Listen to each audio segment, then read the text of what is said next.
Good evening, ladies and gentlemen. This is the meeting of the Board of Selectmen, Tuesday, August 31st, 2021. Gentlemen, please rise. Everyone, please rise for the Pledge of Allegiance. I pledge allegiance to the flag of the United States of America and to the republic for which it stands, one nation, under God, indivisible, with liberty and justice for all. Thank you. And gentlemen, do I have a motion to open the meeting? So moved. Second. All in favor? Aye. Okay, first on the agenda tonight is the approval of minutes from April 6, 2021, and July 12, 21. Gentlemen, any comments concerning these minutes? The only comment I have is whoever's doing the minutes now is just please put at the top who was present. We used to do that in the past. We talked about it last time we met. I think one of the set of minutes, and I don't know if this is to be true or not, it says heavy pickup schedule could only be done in April or May, most likely will not be done due to COVID, but I don't know if that was the explanation we got from Ms. Silva when we talked about heavy pickup. I think it was something to do with CMAS. Yeah, back in April and May, Yeah. CMAS could not do it at that time. Okay, so Yeah. just a correction too, it wasn't due to COVID. On that set of minutes, reflecting the minutes of April 6th, Mr. Chairman. Very good, so I have a motion to approve. So moved. Second. All in favor? Very good. Next we'll move on to meeting mail. We have a number of different letters today to address. Just give me 1 second. You can start. First one is from Amanda Baptiste.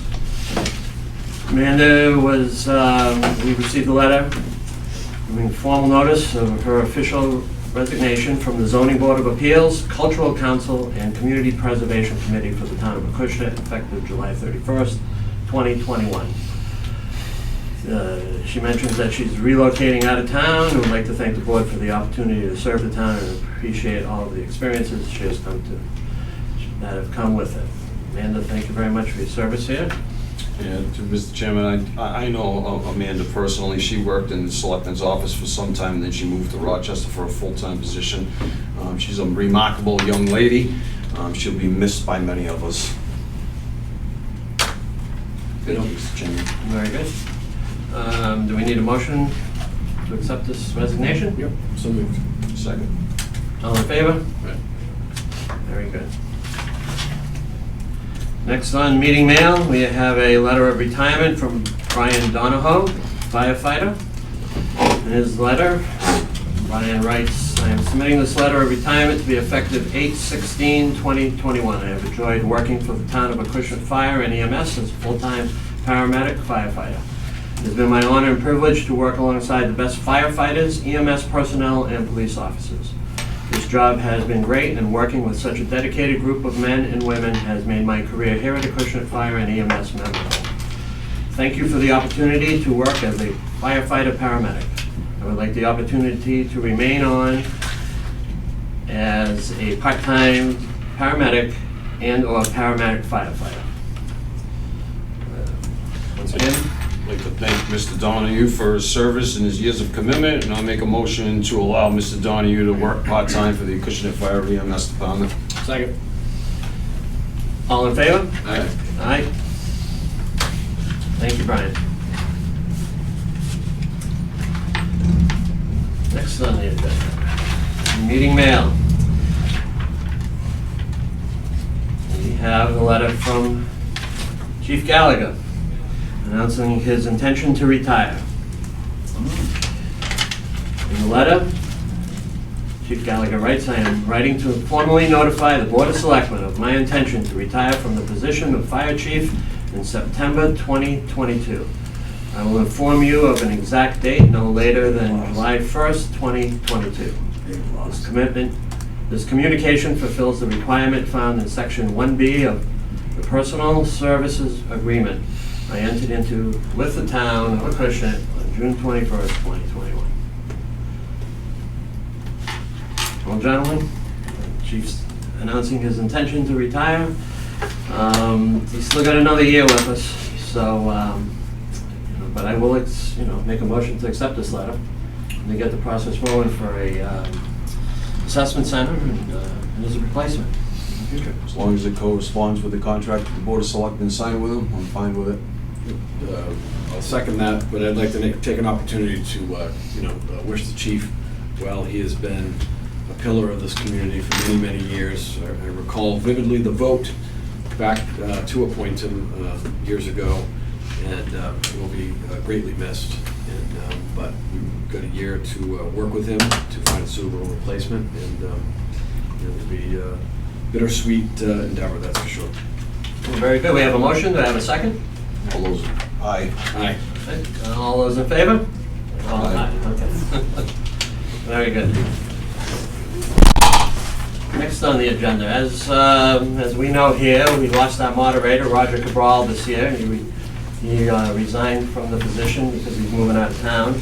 And we opened it up to people to submit a citizen's interest form if they were interested in becoming moderator for the town. And the next, I would believe it would be 2 town meetings, because we're going to discuss having a interim fall, winter town meeting, and then a normal May town meeting that we have. And then, so Robert Brown sent the letter, says I have attached a citizen's interest form to be appointed to the moderator appointment until the next town election. And will form a selectman, building inspector, and actively on the Board of Appeals as chairman. Please consider my application. Mr. Chairman. Yes, Mr. Gaspar. This town administrator contact Mr. Brown in our town charter. It says that the moderator cannot hold any other position in the town of Acushnet. So that's my first question. Did you contact Mr. Brown and notify him of the clauses in our town charter? Not yet. Okay. So, gentlemen, when after reading through the town charter on this issue, I contacted Mr. Brown about an hour ago, and I asked him what his thoughts were on resigning from the Zoning Board of Appeals. He mentioned that he was on the Housing Authority, but that's a state agency. I don't know if that would have anything to do with it. And he said he was not interested in resigning his position on the Zoning Board of Appeals to be the moderator. He asked if the Board of Selectmen can look into, through town council's consideration of the Board of Selectmen, and I concurred with Mr. Brown, is to make an interim appointment for the moderator. I believe Mr. Brown is an asset to the Zoning Board of Appeals. He's been there for several years. He's a former building inspector. He knows the bylaws inside and out, and again, he is an asset to the Zoning Board of Appeals. So I would ask that the Board of Selectmen at least try to consider, at least have some dialogue with town council to see if we can provide a waiver for the interim time being. I agree with that. Yep, that's Yep. okay. All right, very good. I'll support that if that's a motion. That is a motion. I'll second one. All in favor? Aye.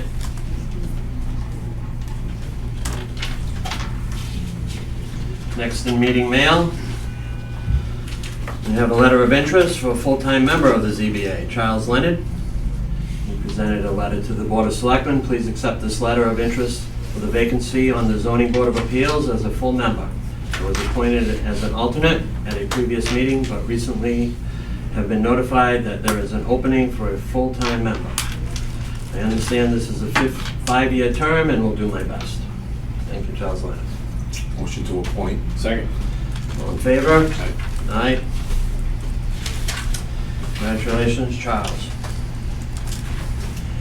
Next we have a letter of interest for the Beautification Committee, Cultural Council, and Community Preservation Committee.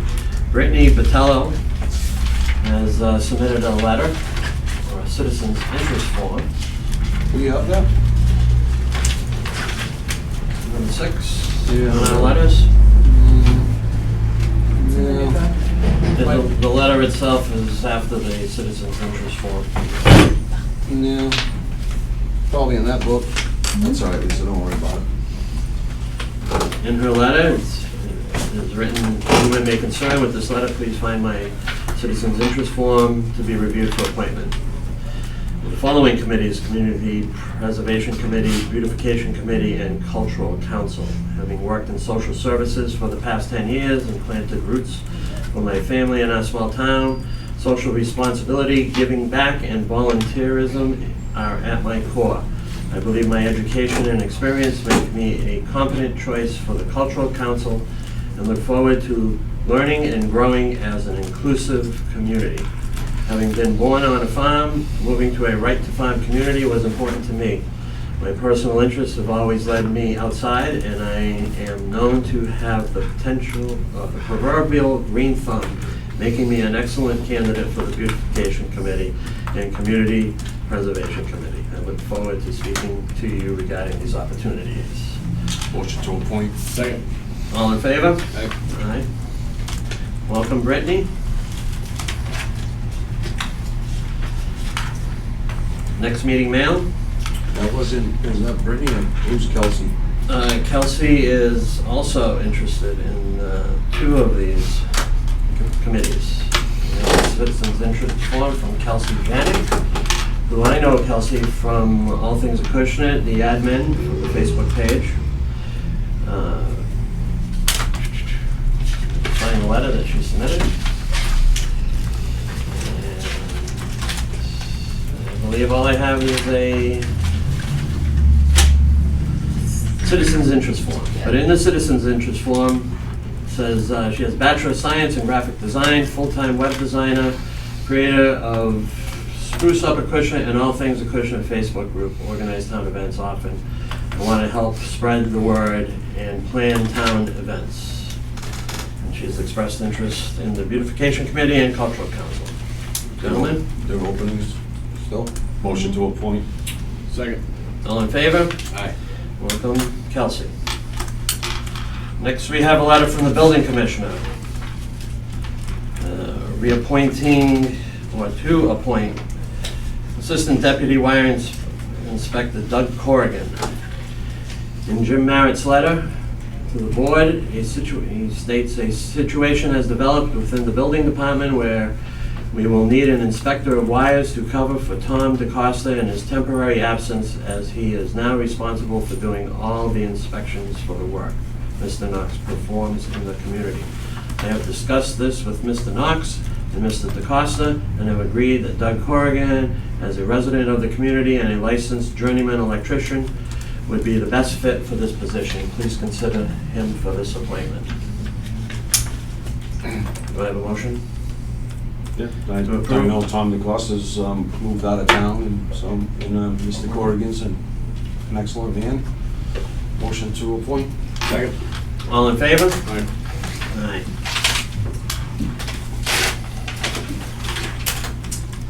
Next on the agenda, we have a memorandum from the Finance Committee requesting a joint meeting with the Board of Selectmen to discuss changing the format of town meeting. And gentlemen, I'd like to read this letter into the record. This is from Michael Boucher, Chairman of the Finance Committee. At the June 16, 2021 meeting, the Finance Committee members reviewed the outcome from this year's town meeting. Members discussed how they were made to feel vilified as they performed their duties to recommend a fair and balanced budget to the residents of the town. The Finance Committee bases their recommendation on the level of increase the Board of Selectmen puts forth at the start of the budget season.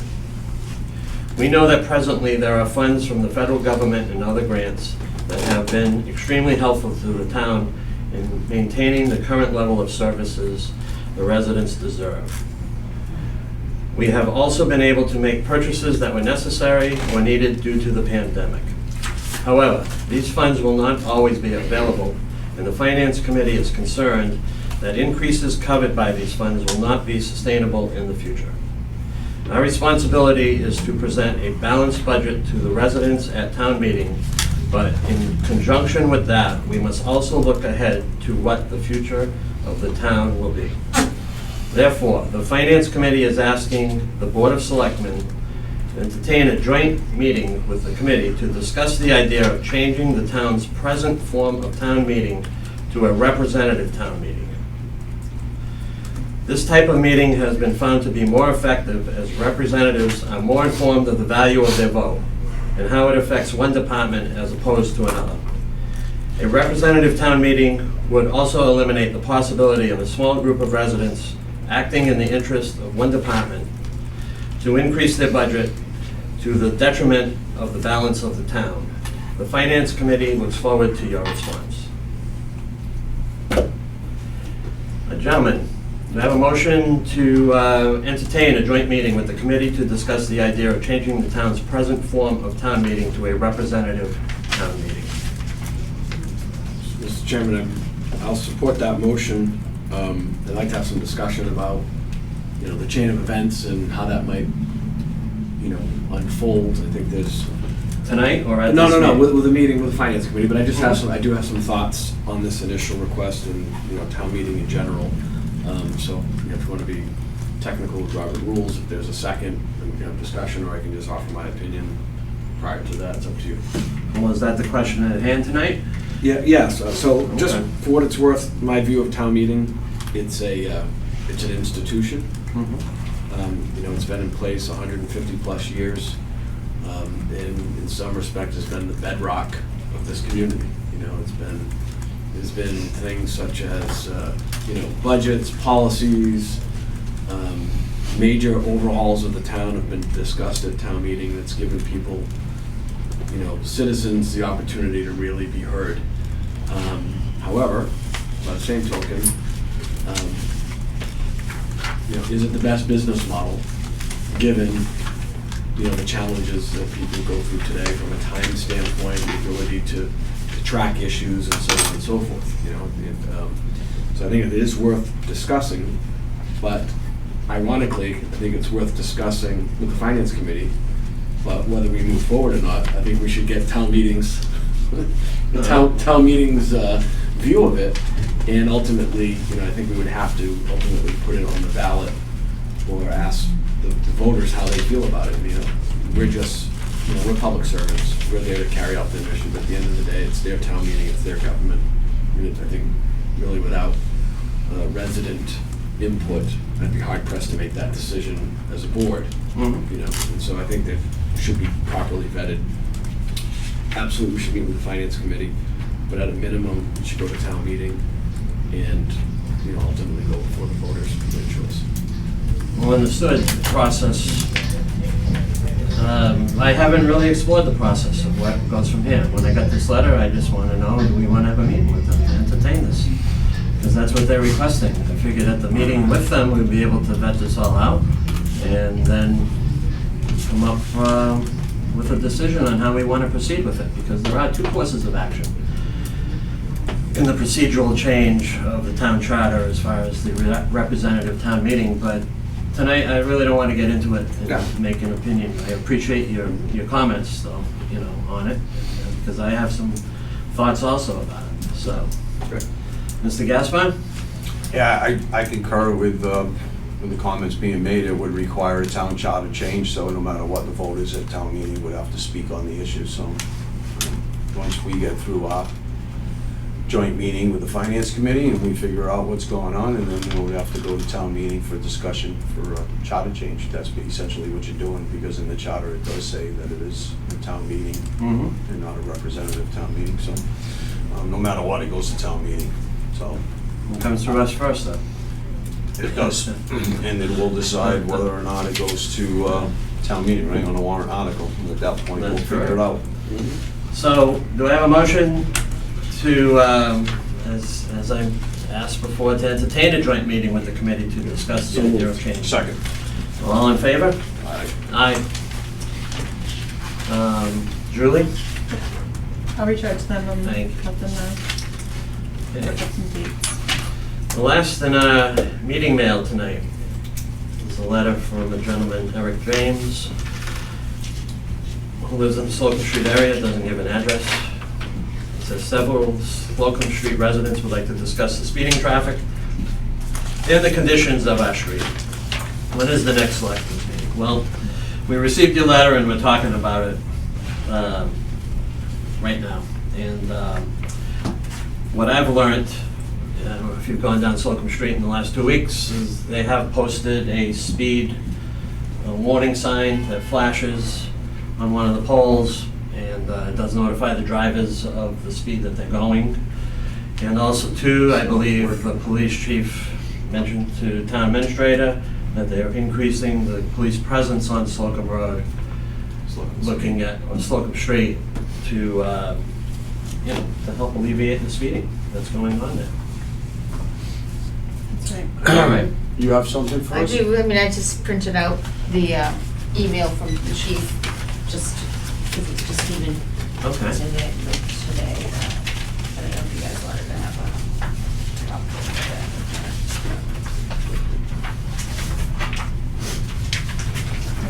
Excuse me, sorry, is there anybody here from the Yes. Slocum Street area that would like to Yeah, get just a a... few of us. My name's Eric James. I live at 13. Excuse my attire. I was down there watering plant at the sawmill. New trees we just planted, so I forgot all about this. Not a problem, But Eric. rolling, so I got a petition. All right. I want to run. Mr. James, if you could approach the podium and... Okay, and want me to give you this? Well, You want- sure, I will accept this So, petition. okay, so I live down at the bottom on 13.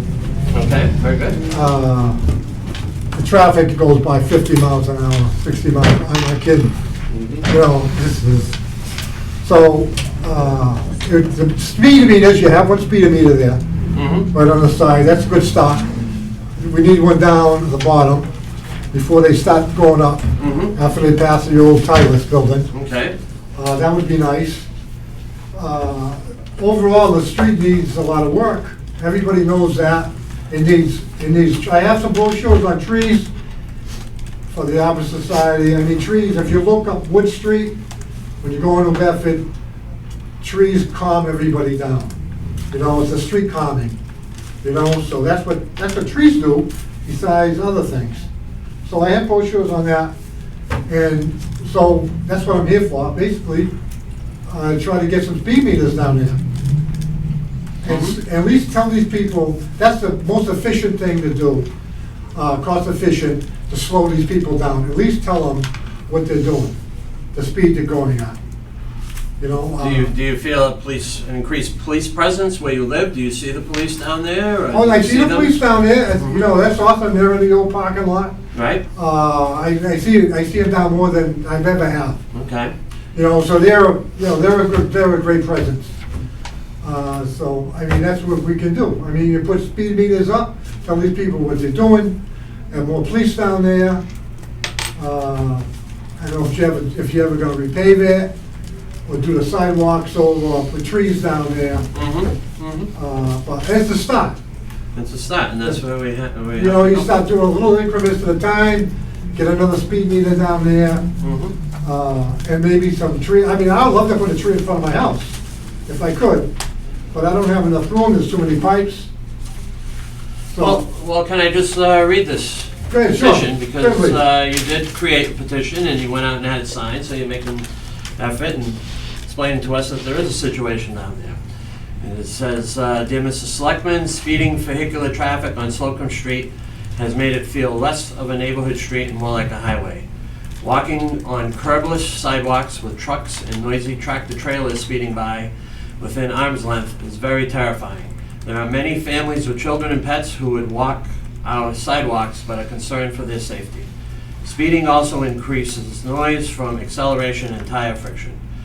A little extra speed makes a big impact. A pedestrian hit by a vehicle 20 miles per hour, 9 out of 10 live, 30 miles an hour, 5 out of 10 live, 40 miles an hour, 1 out of 10 lives." And that's from the Mass DOT. Slocum Street needs trees, repaving, sidewalks with curbs, and speed meters. In traffic studies done, the most cost-effective method of traffic calming is radar speed meters. And that's the Mass DOT. And we, the undersigned, being residents of Slocum Street, respectfully ask the town of Acushnet to install radar speed meters on Slocum Street.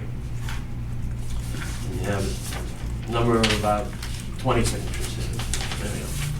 There we go. Sir, I'm signing the petition, okay? Because I agree with you guys, because we've been talking about Slocum Street for an awful Yeah. long time. And it's about And- time we get on it. I want to bring something else up. A couple of years ago, Eversource put new pipes in front of my house. So now I have a gully So, when they go by my house, trailers, especially empty trailers, I mean, there's such a loud bang. You can hear it, I can hear it in my back. Everybody hears it in the neighborhood.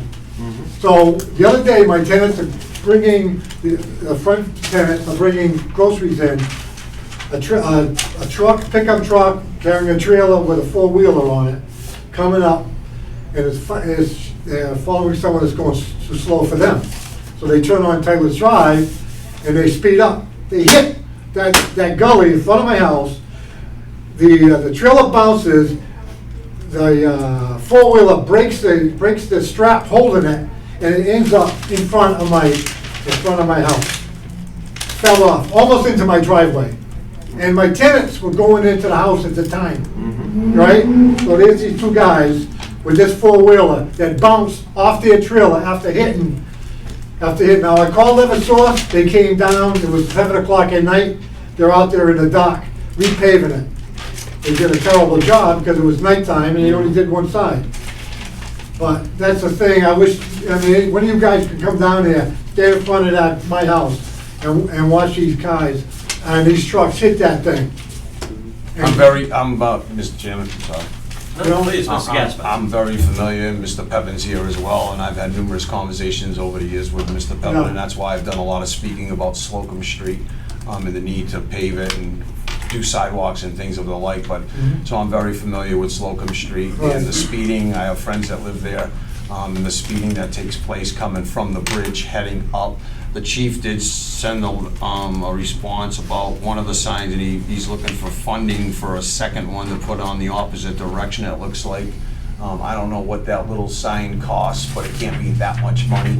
So whatever we need to do as a board to approve the appropriation from a reserve fund, I would ask that this board take that expeditiously and get that done right away, so we can put that sign up, at least for now, as maybe to slow people down, and also that we send a correspondence to the police chief, even though we've made some communication. I see this through a department head meeting, we are the ultimate authority. I would ask for a more police presence on Slocum Street and see how that works out over the course of a few weeks. Those speed meters, I went on Amazon, I was gonna purchase one for myself, put it across the street, they're $2,500. So I don't know what the one you bought over here, how much that costs, where you got it, but that's what the general price is, $2,500. For that little sign, Well, I don't know how much like you this got. big, I see a little sign attached to a street thing, it's about the size of a folder, a book. I mean, that thing costs $2,500. Well, the one on It's not Amazon worth cost it. $2,500, I was looking for the least expensive one to purchase myself. Has software too with it. Yeah. I do think it's about 3,000 to 4,000. The last time the chief had come in to discuss something with the signs. Wouldn't the software run There's a software that goes coexistent with with the it. other one though? I mean, I'm you ain't sure. doing the whole thing, you're just buying the sign and then it's linked wirelessly to each other and sending that information Okay. out, so it probably would be a lot cheaper. And even $3,000 or $4,000, it's the safety, that's our number one have goal, is the safety Well, of the people. Can we make a motion? Absolutely. Can we have a motion? Do I have a motion to appropriate Up to $5,000. up to $5,000 for a speedometer for Slocum Street going east, I believe, that would be east. I'll second that. Well, I have another petition here, a different one, that was put together basically simultaneously without each other knowing. And this Well, one here is... wait. We have a motion on the table to appropriate some money. Well, that's why I interrupted, Okay. because this here is something different. Well, Mr. Peppin, if you could please approach the podium and we'll, I'll second the first motion that was made on the original sign one, Mr. Pepin. With all due respect, let's Yeah, get through not what a we need to problem. get through so we can just get through business. So I'll second the motion that was made by Selectmen Warren up to $5,000. all in favor? Right. Aye. Thank you. This petition here is for a four-way stop sign at Nye Avenue in Slocum. I've been on Slocum Street for 40 years, and I've been asking for sidewalks and a lot of other things. We have problems on Slocum Street with the sewerage, we have problems with the street sagging, and it's not only in one spot, it's the entire street. There's certain areas that it just continues to go down. They pave it, they patch it, it stays good for a couple of years, and then it sinks down again. This here Okay. would slow people down to the point where they can't speed. Well, it would slow them to a full stop, Right. and that's what you're asking for. Now, I don't know if I can make a motion tonight to just No, I'm do not that. saying I think a tonight. traffic I'm just study saying or would like to have you or some kind consider of- something like this. Mhm. Or even something that isn't here. Something like maybe taking pictures of people speeding and sending them a ticket in the mail. There are other towns that are doing that, and it seems to be working. Yeah, I don't disagree with any of those things. I've sent that over to I the mean, chief. I've sat in my living room on days where people are going 60 miles an hour by the time they hit my house, and I'm the fourth house on the street at the top. And it's ridiculous. It's only a matter of time before someone gets killed. Because on Nye Avenue, people run that stop sign at least once a month.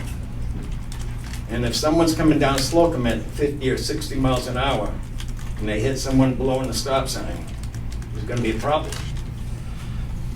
Well, we received your petition, see the signatures, and I guess the best thing to do is proceed with. The problem with the Let's police have a- department, they can't be there all the time. No, the police department, no, this is a little different. You're asking for a four-way stop sign at Slocum Street Mhm. and To Nye be Avenue. considered. So, to be considered.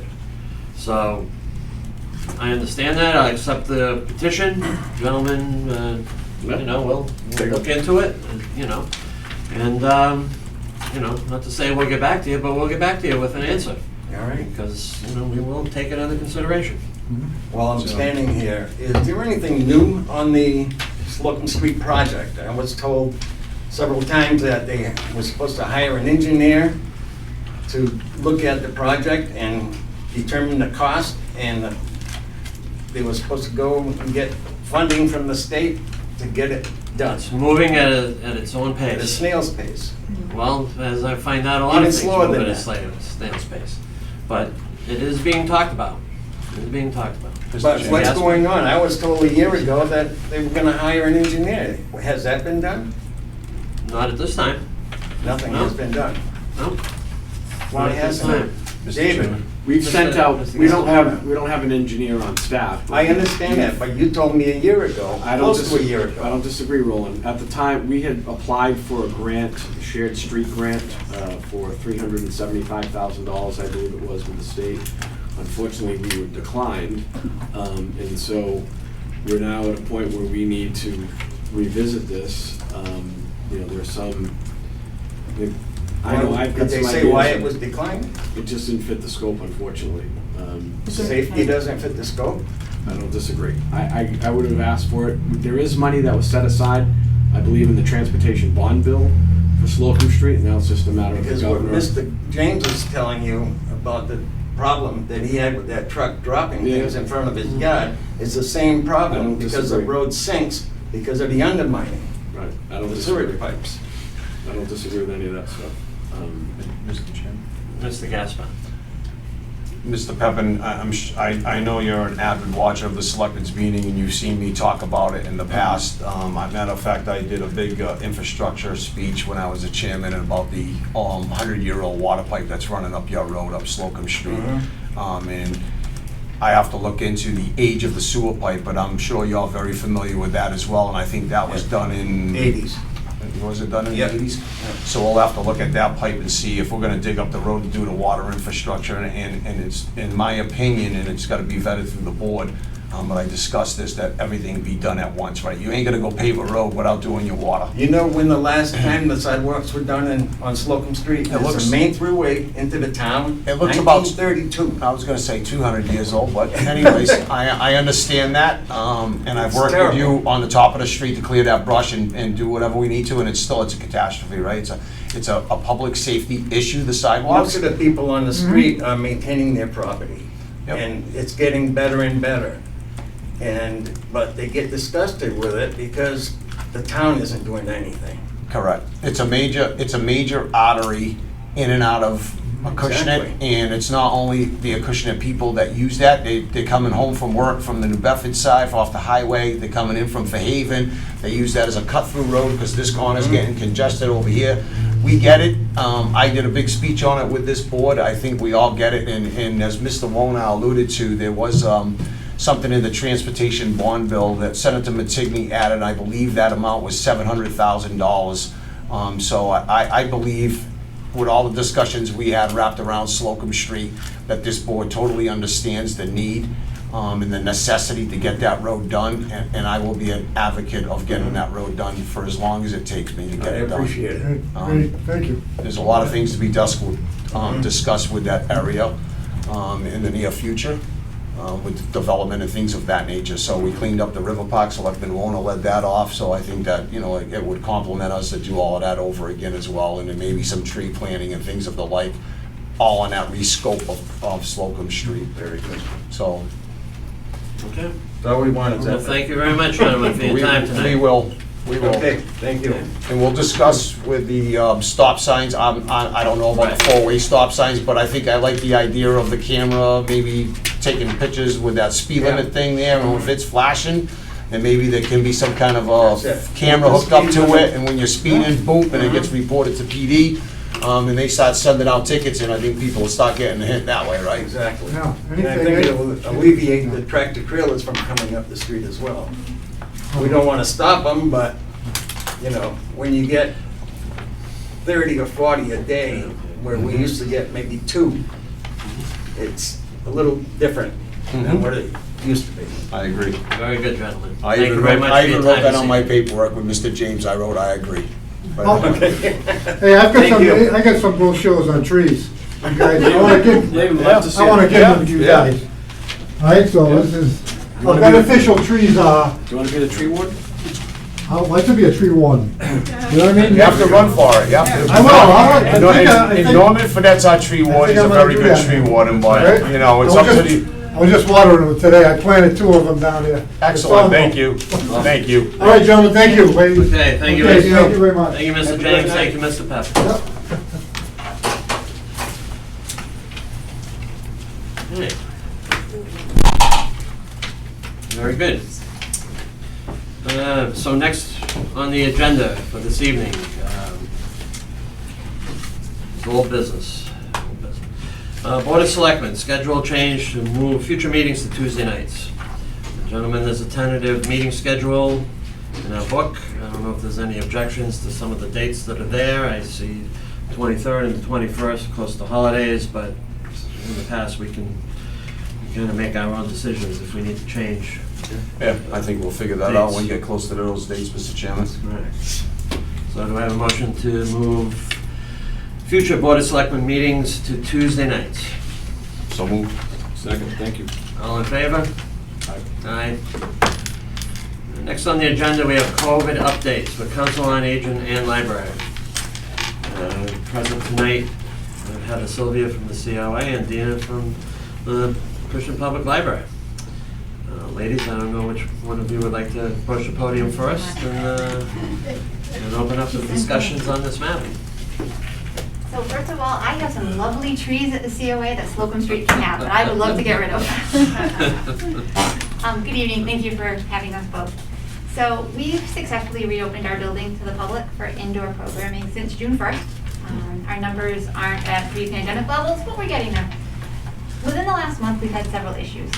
Twice, we've had people come into the COA, luckily just to visit, to later call us later that afternoon or the next day and tell us that they tested positive for COVID. Thankfully, because of Mr. Merritt and his group, we had the plexiglass up, no one needed quarantine, it was great. Today, we had someone come in who just came back from Florida telling us about their very crowded plane and how they need to wait 5 days to get tested, talking to us with no mask on. Hopefully, she will test negative. So what we're asking for, and other towns are doing it, is we're asking for a mask mandate regardless of vaccination status while the people are in our building. It's another layer of protection. We're not comfortable asking people whether they're vaccinated or not. It's a very heated topic. It's been very heated in our building with that. The current mask advisory is just that, an advisory, and some of our seniors have told us that. I'm not vaccinated, I'm not getting vaccinated, but I'm not wearing a mask either because I don't have to. And And I just think that this adds another, I mean, we service the most vulnerable population, so I just think this adds another layer of protection. And even if you wanted to do it like the school's doing, once a month, like we'll revisit it in October, and that's okay too. My staff's nervous, I'm nervous. Well, myself personally on the select board here, I would take your opinion first and foremost concerning the COA. You're there every day, being in the library. Are your comments going to be reflective of Yes. very similar Very similar. to what Heather? She's much more eloquent though. Yeah. Not at all, that's why I had you go first, not at all. Well, is there something, please, you'd like to? Sure. Just very similar to what Heather's saying. I mean, we serve all populations in town, and a good majority of the people who use the library are not eligible to be vaccinated, whether or not they want to be, because we're serving children. And if there were a mandate in place from you all that said to enter the library, people needed to be wearing masks, I think that would make my staff more comfortable, and I think it would make a lot of our patrons more comfortable. There are a lot of patrons who are still wearing masks when they come in. And there were quite a few people who before maybe would have stayed 15, 20 minutes browsing, who are now just sort of running in.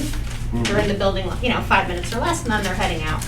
We're not seeing as much lingering. But I think if people, if there were a mask mandate in place, then people would feel comfortable staying a little bit longer. We were just renewing our subscriptions to newspapers, and no one right now really seems to want to sit and read. But if masks are required, they might feel a bit more comfortable. The library's Board of Trustees has not given the go-ahead to us to resume indoor programming yet. We've been doing everything outside this summer. But if there were a mask mandate in place, then our Board of Trustees might feel more comfortable having the staff lead programs in a room, a closed-door room, with people if masks were required. Just as an extra, as Heather said, layer of protection for not only the staff, but the people who use the library. And with the winter months coming. Correct, we don't know what's going to happen, like I didn't expect that I'd be standing here at this time feeling more comfortable being indoors myself with a mask on. So that's the way that it is. We're, school's going back into session tomorrow. We saw what happened last year when school went back into session, so it seems like the smart thing to do as a precaution. And I agree with Heather, if it was month by month, does it need to be from now until, months from now. But even if it were month by month, I think that would just make people feel more confident. We have a lot of masks still from the beginning of COVID days when Chief Gallagher sort of led that initiative to get PPE for the departments. So we have masks on hand, so if someone shows up at the library and doesn't have a mask, we have masks that we can offer them. We put things out in our newsletters, on social media, on our website, advising people that they need to wear a mask to enter the building. So I'm not concerned really about enforcing it. We didn't get a lot of flack when there was a state mandate for masks, so I think it just would make the majority feel better at this point. Gentlemen, any comments, any thoughts concerning this? I'm not a mandate kind of person. Kind of took that lead over the past year and 16 months or whatever from the state, right? So, I could see it. What's next is it'll be town hall, it'll be Harding Way, it'll be the next building. It's just basically all government requiring it. So I do understand the situation with Miss Sylvia, our Council on Aging Director, where it is a senior population in there. So, and I do know that they're more vulnerable, and I also understand that the library has a senior population that's going through there. But I just want to put it out there that I'm not the kind of guy to be putting mandates. And with all due respect, I'd just like to add, I'm not the kind of woman who really is into mandates either. However, we're in a very unusual time right now, and I just feel that to make the majority of people feel comfortable using our services and to keep our staff safe, as you all worked so hard to do for the past year and a half. I mean, that's my staff and I know other department staff, we all appreciate your efforts over the past year and a half, and I would hate to see that not, through to the end of this. And I think, sorry. And I think when you look at our building, we're offering testing 2 days a week, and we're doing vaccinations, so people are actually coming into our building thinking they've been exposed. I mean, I just think it's just, It's not that I want you to mandate people, I don't want you to feel like that's what we're asking for, we're just trying to keep our seniors safe. No, I understand, and it is, in your particular, both of your situations, actually, combined library and council on aging, your folks do spend a decent amount of time in the facility. It's not like, you know, parting ways at town hall where people are in and out in 5 or 10 minutes. You know, I'll leave that up to the board.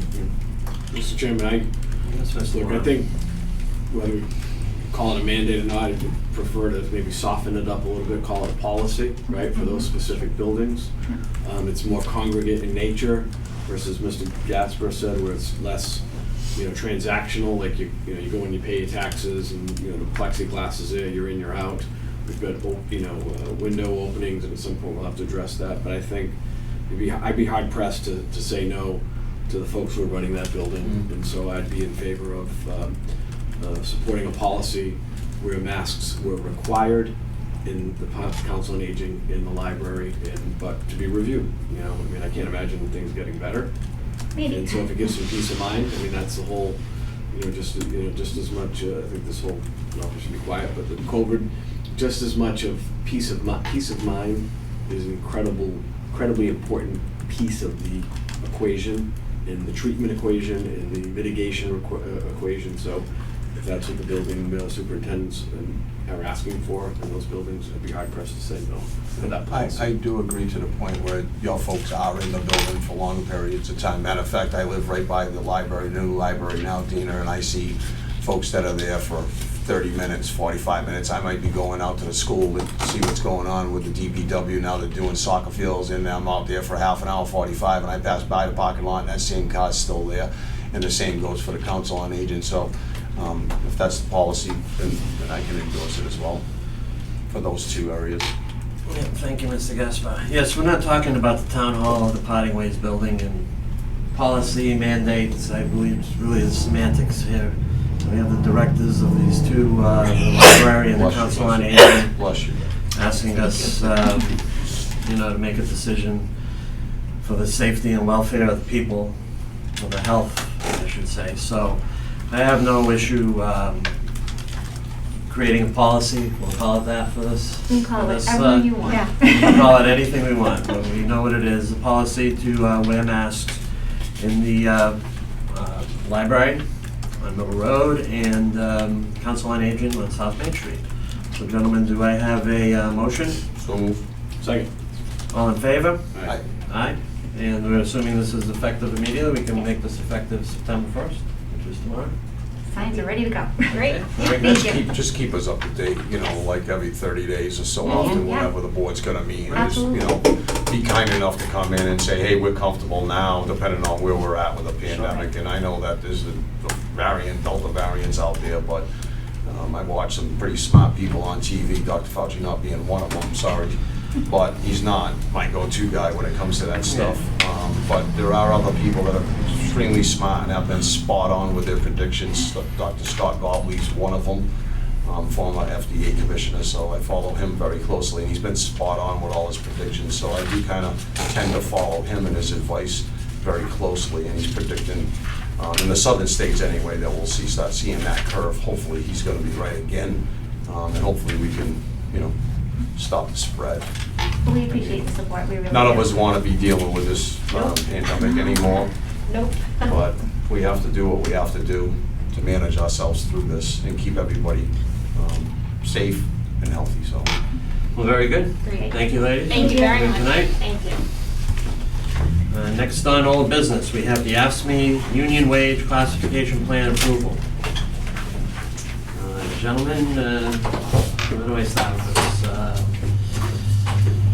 Town commissioned a company, Don Jacobs came here back in June, and explained to us and presented to us a wage and classification study concerning the AFSCME union positions, which pretty much is the library, custodian, clerks at Parting Ways Building and Town Hall, library technicians, dispatches, maintenance workers, and dispatch manager.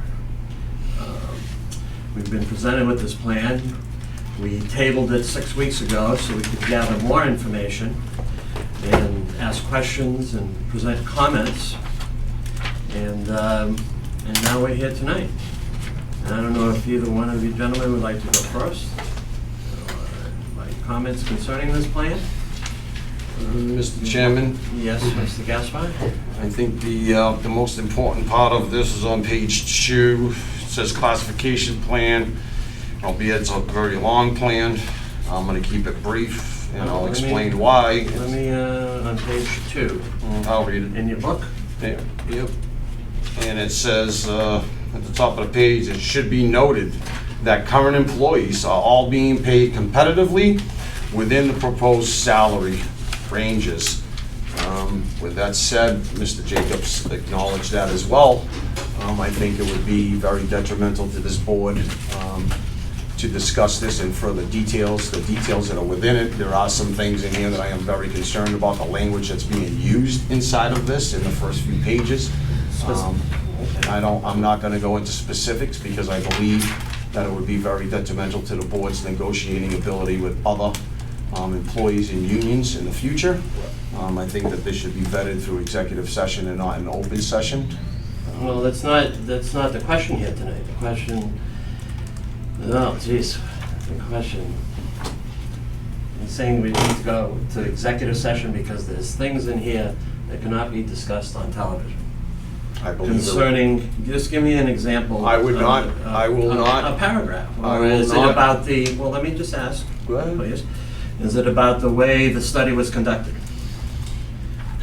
There's several issues and components that are in here, and I would have thought that the town administrator would advise the board to go into executive session to vet this before we come out and try to do a vote on this. I think it needs to be vetted through the Board of Selectmen so that all 3 members of the Board of Selectmen understand what's in it. I understand what's in it, Mr. Gaspar. I And the read it. concerns that individuals may have with it, and what it can do for the negotiating ability of this board with other unions and other employees, including non-union. And I do have severe concerns about some of this, and I will not discuss it in an We have open severe session. concerns, but there's no discussion on it. I'm So, not gonna discuss I'm it because you're gonna compromise, and what's the sense of doing that? That's not the way negotiations take place, and I think that if you let the cat out of the bag on what my concerns are, then everybody's gonna know what it is, and we're not, I'm Is it the surely way not people were voting. interviewed? Was the way people were interviewed? Is that process incorrect? No, it's This just is a some- study. This was a study that was commissioned to give us information about where we stand with comparative communities and the payments that we make, the way we pay people. I understand exactly what it was, what it is. But you have concerns about it. Of course. You have concerns about it. You have concerns that the interviews were done incorrectly, that the numbers aren't working out for you. Not for me. These are all negotiating tools. I have to go in and negotiate this contract. And it's been stymied now for over 3 months we've been presented this. At the last meeting, you mentioned that you were gonna meet with Julie and discuss issues and make comments, and those would be passed between the board through Julie, through the town administration, and I've got nothing. I've got nothing until we come to a meeting, and now, I need to negotiate this contract. We need to fulfill. So you don't negotiate a contract, we negotiate the contracts, and I think it would behoove us not to have some dialogue amongst Who's the negotiating members. the DPW contract right now? Who is? That was assigned to myself. And who has got assigned? But they all- Who it got has to be assigned this ratified by contract the when we board. were in executive So, hold session? on, so No, the simple, no, the simple. don't quit. You're Don't being- tell me to the hold last- on. I'm just asking, who's negotiating the DPW contract right now? It's We've irrelevant. had 2 meetings. It's irrelevant, but you made a statement that the board negotiates the contract, but you're negotiating the DPW contract. Mr. Lona was given the police contract, and I was given this contract, the acting contract. Now I'm being held up by a board member who is very vague in his descriptions about what he thinks is wrong with it, after I've read this for the last 3-4 weeks and gone through it, and asked questions of the town administrator. The fact also that, too, we have to come in compliance with the AFSCME contract, paragraph 11, the town and union agree to a wage and classification study to be completed by September 2019. We're 2 years behind. Your comments that there's no rush to do this, that we got plenty of time, that sort of thing. And they further agree to meet and review the outcome as it relates to the current job descriptions and wage scales. So that was So to signed me, by, that was if signed we- by two members of a board that would no longer exist on this board, and I did not sign that contract for a reason. So we This just, is one of we the just reasons. negate their contract now? Is that what we do? Is that where we're going with this? It's something If to I be didn't discussed sign with the it? Board of Selectmen in executive session, I believe strongly on that. See, And if nothing you is- want to this vote is- this wage and classification willy-nilly like they did the last one, the department head Yeah, one, that was right. forced by individuals, employees of this town, one person who was actually sitting at the table today, to force that down the Board of Selectmen's throat and to find out that that was a Ponzi scheme, Mr. Chairman, I think it would behoove us not to discuss this amongst ourselves and vet it in private. You're comparing apples and oranges. What was. This is here today before us. Okay. We've had 6 weeks to look at this. Mr. Wona, please, Yeah, any Mr. Chair, comments? I do. I've got a couple comments. I don't disagree with Mr. Gaspard that anything that has to do with union contracts or union wages should be part of an overall negotiation strategy. But also, I'm gonna say, I'm gonna offer this up. I just heard about Slocum Street, right? I think we've got a bunch of priorities in town that don't see the attention that they deserve, right? Slocum Street, I've talked about solar and solar pilots for a year now. Haven't seen any action, can't even get town council to come in and give us a briefing. So as far as I'm concerned, I think we've got a town meeting and a whole host of other issues. And I'm not ready to move on this until I see some focus on some of the other issues that I've raised over the last year as well. That's how I feel. If other things can get put off, then a little more time and a little more shine on this, I don't think is going to cripple the system. But I think we've got a few other priorities that we need to address, and it needs additional vetting given the overall financial health of the town, how each contracts are going to interact with each other. And to be honest with you, I'm going to be doing the police department. We haven't met as a board on a strategy. I have no guidance whatsoever going into these negotiations. So I think that's to have an overall picture on things would behoove us before we look at this. Well, very good then. Do I have a motion to table this? I'll make a motion to, because I believe the way the contract works with Jacobs Consultant is it was in partials, third, something to do with that, or we fully paid off with Mr. Jacobs. No, we have one payment left for him. So I would make a motion to pay off Mr. Jacobs, and that motion is only to pay off Mr. Jacobs for the work performed in this ASME wage and classification, and it's not a vote to accept or implement. Second that. All in favor? Aye. Aye.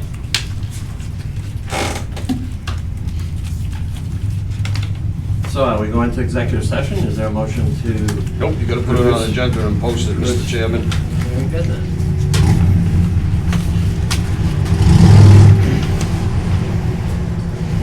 All right. Next on the agenda is new business. Gentlemen, we have a fall or winter town meeting scheduled. And I don't know if you've been able to review it, or get the understanding. There's some discussion on whether we want to have a fall town meeting. And so the floor is open. Mr. Chairman. Mr. Gaspar. In the past, over the last 11 years, I've served on 10 years, 11 years, or whatever it's been, I've served on this board and under the previous long-standing town administrator, Mr. Catino. We've always done fall town meetings to take care of some tying up loose ends and maybe some zoning things and things of the like. Or perhaps some ideas like, I'll throw one out to you right now. Mr. Vaughn actually threw it out already. Solar pilots, we've talked about this in the past. Again, you talk about this wage and classification, or we've been discussing things for months or whatever it's been, and here we are discussing solar pilots again after probably a year of talking about solar pilots, and we've gone nowhere, to Mr. Warner's point. So, we do some house cleaning issues the fall town meeting so that we're not going into the spring town meeting and sitting there for 3.5 hours discussing a $32 million, $34 million budget and 40 friggin' articles. and keeping everybody, then after people walk out of the room, and then you don't even end up having a quorum. So I think that we should always at least consider if there's a few items that the board would like to take up on a fall town meeting, that we can go in, probably be done with it in 45 minutes, an hour. That clears the path for 45 minutes or an hour less in the spring. So I've always been a fan of doing fall town meetings to take care of some house cleaning issues. So I think there's a few things that we should be addressing this fall. Solar pilots probably being one of them. I have some concerns over, legislation that could be passed over how we're taxing solar fields.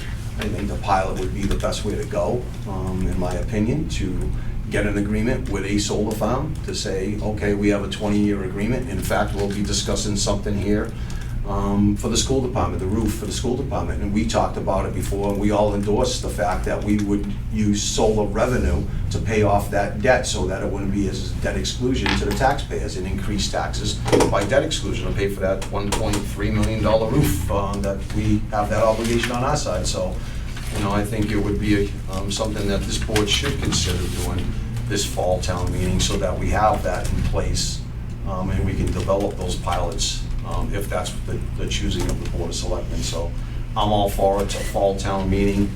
I don't know what the board's gonna think of this or the dates and everything else. I don't think there's a rush to set an actual date. I see a date here.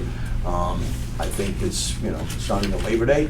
So we'll figure that out as we go along if the appetite of the board is to have a fall town meeting. But I think we should be at least looking at things that we need to clear off the table so that we're not sitting in a spring town meeting for 3 hours. I'd like to go to spring town meeting with a budget and maybe a few articles and be done with it. Mr. Chairman, I agree. I asked Julie to provide 3 scenarios of dates. It looks like, and it's our own, we had a summer schedule that didn't allow us to kind of tackle this issue over the fall, over the summer. Through no fault of anybody, we're all entitled to go on vacation. So I think to try to move something for November 8th might be too aggressive. There's a possibility of December 6th and/or January 10th. I'd be fine with both of those dates, and maybe even trending towards January 10th to give everybody plenty of time to look at this. We've got some juicy issues out there. We know that there's a couple of legitimate, economic development opportunities for the town that we would have to review zoning for. We've got a potential finance committee proposal on reviewing town meeting. We're looking to appoint a moderator who I think would be almost cruel to send a moderator to an annual town meeting without having even gone through one town meeting to get things under their belts.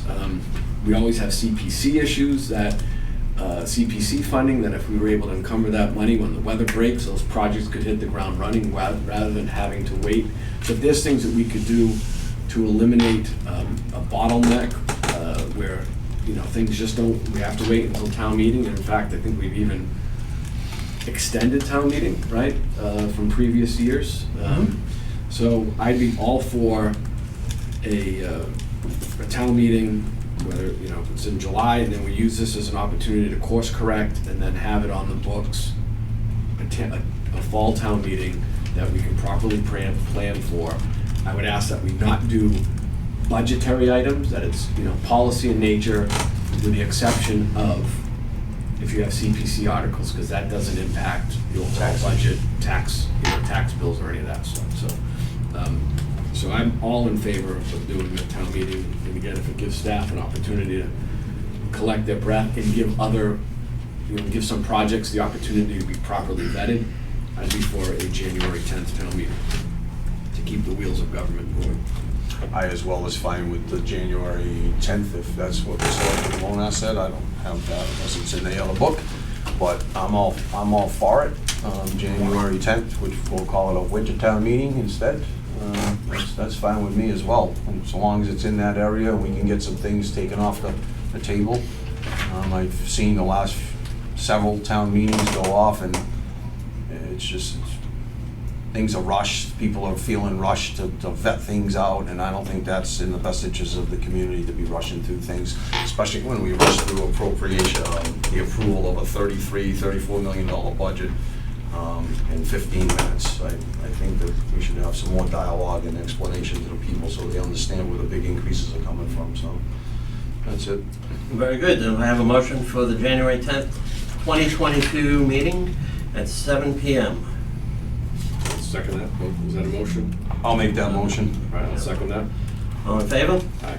Aye. January 10th. January 10th, 2022, 7 PM.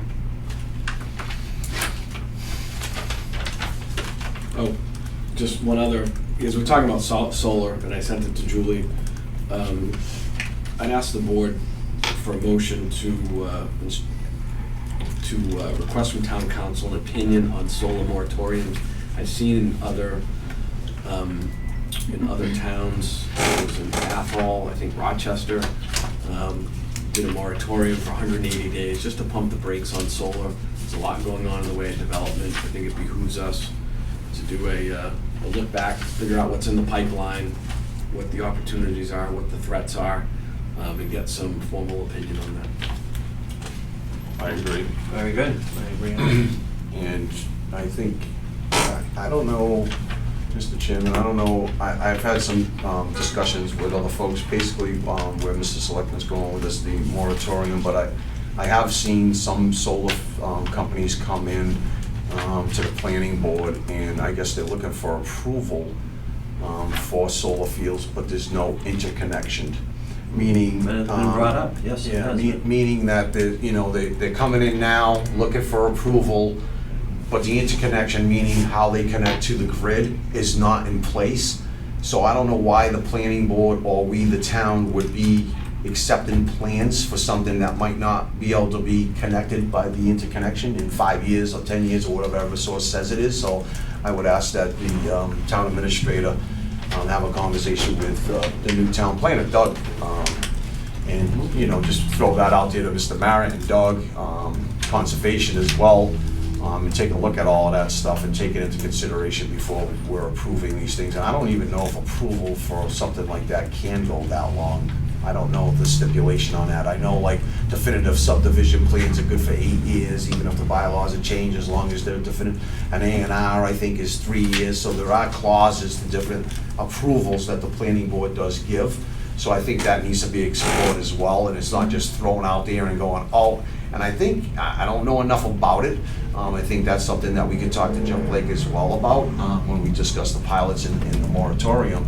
Is I think, maybe we ought to look at that, and if the interconnection's not there and it's not gonna be available in, a 2-year, 3-year timeframe, that the planning board's not, approving the plans, because it's, Well, I don't that even way know how some that time would and work between the solar guy, and I know we have a solar guy here tonight, but he's for something else. But, how does that even work when the solar company comes in and makes an agreement with a landowner? And we've seen a lot of these things that we've never seen before, land lease agreements, where it's not a full buyer of the property, right? That's right. That's one of them that we have here tonight, is a land lease agreement. So when you're doing something like this, does that screw the agreement up with the landowner? And are they led to believe that they're gonna start collecting a fee right away, but in somewhere in the, the fine print, in other words, through a document that I'm sure looks like this, somewhere in that fine print it says, oh, and by the way, we're not gonna stop paying you the lease agreement until we're connected to the grid. And that's kinda, you're doing this, simultaneously protecting landowners in the town of Acushnet from something like that happening. So I think that's important to note, because we do have a number of seniors in our community that are large landowners, and we don't want anybody being taken advantage of, especially our seniors. So that's ultimately my concern with that. So I think that's something that needs to be brought up, so that if that interconnection's not there and available, I don't know if we should be approving plans for it. That's my point. Right, well, a lot of time and effort and money is spent by the town to, That's right. get these solar farms in, and they have no connectivity. That's kind Associated of, with it, with that's the other Eversource. downfall to it, right? You made a good point, is there's a lot of resources that are being spent on this. It's conservation with stormwater, permitting and fees and engineering plans and planning board doing it, and then you have Mr. Merritt doing it on his end, and you have the wire inspector doing it from his end, and just the resources that we're all paying for, kind of subsidizing this kind of effort. So, I mean, if it's there, fine. If it's not, I don't think we should be having planning board just approving these kind of things. So that might be something that we could either talk to planning board as a joint meeting or whatever, but I think that it can be vetted outside of that joint meeting for now. That's it. A lot of talk about this next town meeting. A lot of talk. Next on the agenda on the new business is MSBA design contract amendment approval. I believe, Julie, you can correct me if I'm wrong, that the budget changed. Yes. The budget changed by $8,200. Yes. On the schematic design phase, it was $40,000, and it was increased to $48,200, which is about a 20% increase. Yep. But it was also explained that if we don't approve this, then we go back out to bid, and the new bid could be higher than this bid. Yes. You So- would have to rebid for the designer and the OPM, and those costs have gone up significantly since we originally bid. So I have, obviously I worked with the town administrator back when this kind of triggered for the school roof.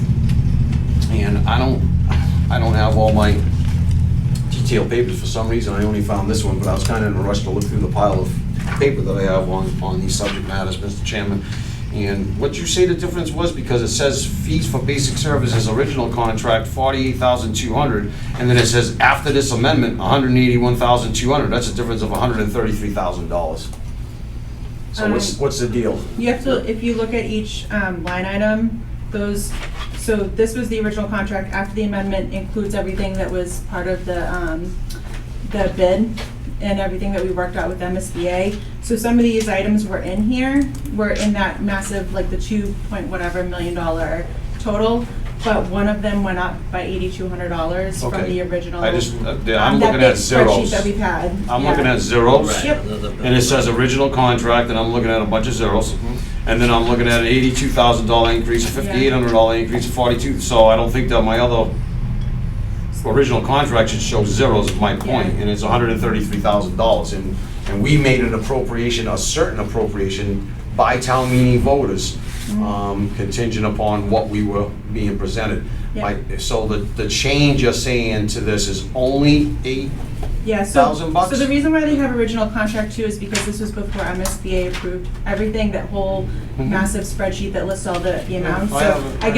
I get that it seems confusing to just look at this in original versus amendment. So the difference The is. difference is $8,200. And when I talked to MSBA about it, they said, because we have the contingency that was built in, but they said that because this change, the relevancy of this change, they would consider including as part of our reimbursement and not as the contingency. Yeah, is this what we talked about a while ago then? There was This- some change to the OPM or something like Yeah, that? the OPM. And I said, here we go already, and Yeah, we've only because gone. this was from February. Yeah. So we've been working with MSBA for a while now, going back and forth on this change. Mhm, okay. And ultimately, they said most likely they would cover their share of the cost difference for this anyway. So what you're saying to me is that the $8,200, is it $8,200, or is it, when we did the math and it came out to 57%, like 54 and a half, but I said it's really gonna be like 52%. Will you think that they'll pick up 50% of the $8,200? Yep. Because I remember I was talking about it, and I asked you, can you contact MSBA, the folks involved? Is this something that they would share and be part of their 50%, Yes. any increases? Because I do have the contingencies, and this board spoke on contingencies, and there's not a lot of money built into contingencies. Right. So that's a very big concern of Right. mine. So they said that most likely they will cover this as part of the shared amount and not as the contingency. Okay. And also like that, when they looked at this, they compared to other towns, because again, that was our concern, $8,000 is a lot when we have a very small built-in contingency. But they looked at comparable projects, and this, even with the increase, it was still much lower than other design contracts for that's other fine. similar I'm projects. fine. I So they didn't- felt that it was in our best interest to. I feel better about 8,200, and if we might be only on the hook for 4,100 of it, Right. it's a lot better than the 133 that I seen this number, because we don't Yeah. have that. I mean, Right. it's just, No. we can't have these prices escalating, right? We Agreed. talked about that, this board agreed back then that you know, what happens if they go out to bid and the project comes in higher? Yes. So they haven't even gone out to bid yet. No, they've moved it because of the cost of lumber and everything going up so high. They did go out to bid, but they canceled the bid in the middle, and they're going to rebid it this upcoming February so that they can get the work done in the summer of next year. So this contract is the last piece of documentation that MSBA needs to approve them moving it to next summer. Okay, very good. Just, I don't know if that date at the top effective. I asked them if they wanted February? to change it, and they said no, just use the same form that they originally You gave. need a motion to approve? There it is. Second. All in favor? Aye. Aye. Julie, are we gonna keep a running tally on what's happening here with the MSBA? Can you make a spreadsheet on that? Yeah. Because we have all the inputs that we could put in from our original numbers. Yeah. And I think we should be keeping track of any increases in how they're being allocated and things of the like, and, you know, possibly what account they're coming from. Yeah. So we don't, you know, we don't get confused in midstream or halfway through and this board has to do other, because there will be times we'll have to vote to take from contingency, I'm sure, right? Yeah. Okay, gentlemen, next new business, kids funding requests. We have 4 of them on the agenda here, and first one is $2,700 for air filter replacements. Those are for town hall and for, are they all in town hall? Or? Town Hall, Parting Ways, and I think COA and Library, please, they'll have some. These replacements, Mr. Chairman, are these are already existing, this is nothing new, right? These Yeah, are this just filters? the black, Yes, they're the Oh, the those filters coins for there? those, That's yeah. what that's for? Yes. We bought extras, didn't we, you know? Yeah, I mean, this is 30, so we have pretty much one in every room in the town buildings, and then we had, you know, like that COA library. And what do we have for available funds left from CARES, do you know? In the general range, I think of about 150,000. It's hard to tell because it's kind of a moving target and more keeps being covered by FEMA. That kind of takes me to number, Yeah, I understand the FEMA equation. yeah. What was FEMA, 75% reimbursable? For a lot of stuff, but then they've changed and they're doing 100% reimbursable now Okay. on other, like the testing. So if we can moved push to it through there, 100%. we try to push it through the FEMA. Absolutely. So that we keep more money available through the CARES that we Yep. have. Okay. You motion to approve the amount of $2,700? Second. all in favor? Aye. Aye. Next on the CARES funding request is financial assistance for CARES FEMA's application. So I don't have any backup info for you on this. It's more of a discussion. What is it, I'm sorry? So financial assistance for CARES FEMA application. So it's been a lot of work for the finance office, and I'm sure you guys are all aware the finance office has lost a person temporarily for a while. So they've been struggling to kind of keep up with everything going on. But the CARES and the FEMA applications are extensive. Like I just mentioned, they're constantly changing. FEMA's changing what they'll cover and the percentage that they'll cover. And then also the applications are very intricate where, say we approved this library, the pavilion at the library, we can't just say, all right, here's an invoice for $8,000 for lumber. We have to show the invoice and list everything on the invoice, every nut and bolt, on a detailed spreadsheet saying that these are on this invoice and every bolt and nut and the amount and quantity all adds up to this, and it's for the pavilion. So it's very extensive, and what I'm looking for is if we could have an up to amount of a couple $1,000s where we could have the temporary person who's in the finance office help with the CARES stuff, making copies of all the invoices, managing the spreadsheet, because their spreadsheet is massive with all the information that's already been hit against the CARES and FEMA accounts, but making sure that everything matches up and really helping with the application process so that I can give you a clear number as to what we have left. It would be really helpful. A lot of other towns are looking at the same thing. I did reach out to different auditing companies, and no one is taking on this work as like an outside consultant right now. All the towns that I reached out to, they said that they were basically giving hours to certain people to help So them help. when we do an application for a CARES Act expenditure, we can't just take a copy of the invoices from, let's say, for Haven Lumber for the pavilion that we're building at the library, we can't just take that and make a copy of it and attach it, because that's every nut and bolt. So they And the want a copy of expenses. it, and then they also want you to fill in this detailed spreadsheet with the quantity of every nut and bolt on the invoice number, the vendor, all the vendor information, what it's for, why it relates to CARES. They have different categories for, like, is this IT, is this subset of IT? Maybe It's a we lot more shouldn't be spending complicated. CARES Act money anymore, it's getting to be It's overwhelming, free money. sure. And so I know that. Cheapest grow, I mean, you act like, of Congress, right? It's like Yeah. Yogi Berra when he said the restaurant's so busy, nobody goes there anymore. Yeah. It's But unbelievable. the ARPA money is gonna be the So same thing, I what think. the request is then, I guess, is from finance for, maybe, you know, $1,000 or $2,000, and that would go to an overtime line item? Yes. So CARES will Well, cover. CARES covers it. CARES will cover the No, I cost understand. of Oh, yeah, a person no, to manage. It's an overtime issue though, right? Well, we have a temporary person who's still working there. And so what I would suggest is if we can add more hours for that temporary person, especially as our other employee comes back, hopefully at the end of September, full-time, we could keep the temporary employee, and the hours would be just for CARES. So it's overtime, but it's not time and a half, it's just Right. a little increase in some hours. Yes. Couple hours, what do we need a week, 2 I mean, I hours? would say like up to, say, $3,000. A week? No, total from CARES, if I get an authorization, I don't even think we would need that, but just to put an amount on, up to this amount to do just the CARES work. I mean, How the long does hourly that rate is like 3,000 $19. last? The hourly rate is like $19 an hour, Okay. so, All right, I that's mean, fine. that would Yeah. be really expensive, but I don't Yeah. think we'll need No, that. I understand. But I will mention too, I mean, ARPA, we have received our first half of the money that came directly to us, so like 500-something thousand already came into the town. And when we decide how we're gonna spend it, they're gonna look for a similar application. So if we can do this and kind of get ahead of it, I mean, we may need Keep more the help ball with rolling. ARPA, or maybe we'll be caught up where, you know, the team upstairs will be in full staff and they can manage it, but right now, it's just been a lot. So you're looking to appropriate $3,000 Say up to 3,000 for $3,000. temporary help in that office with the to kids. fill out the paperwork for the Yes. CARES. Yep. Motion to approve? Second. All in favor? Aye. Thank you. Third on the list from CARES funding requests is website improvements. So, Where's this? What are we looking at here? On the new business, 3C, website improvements. 3 Civic Plus? yep. Yep.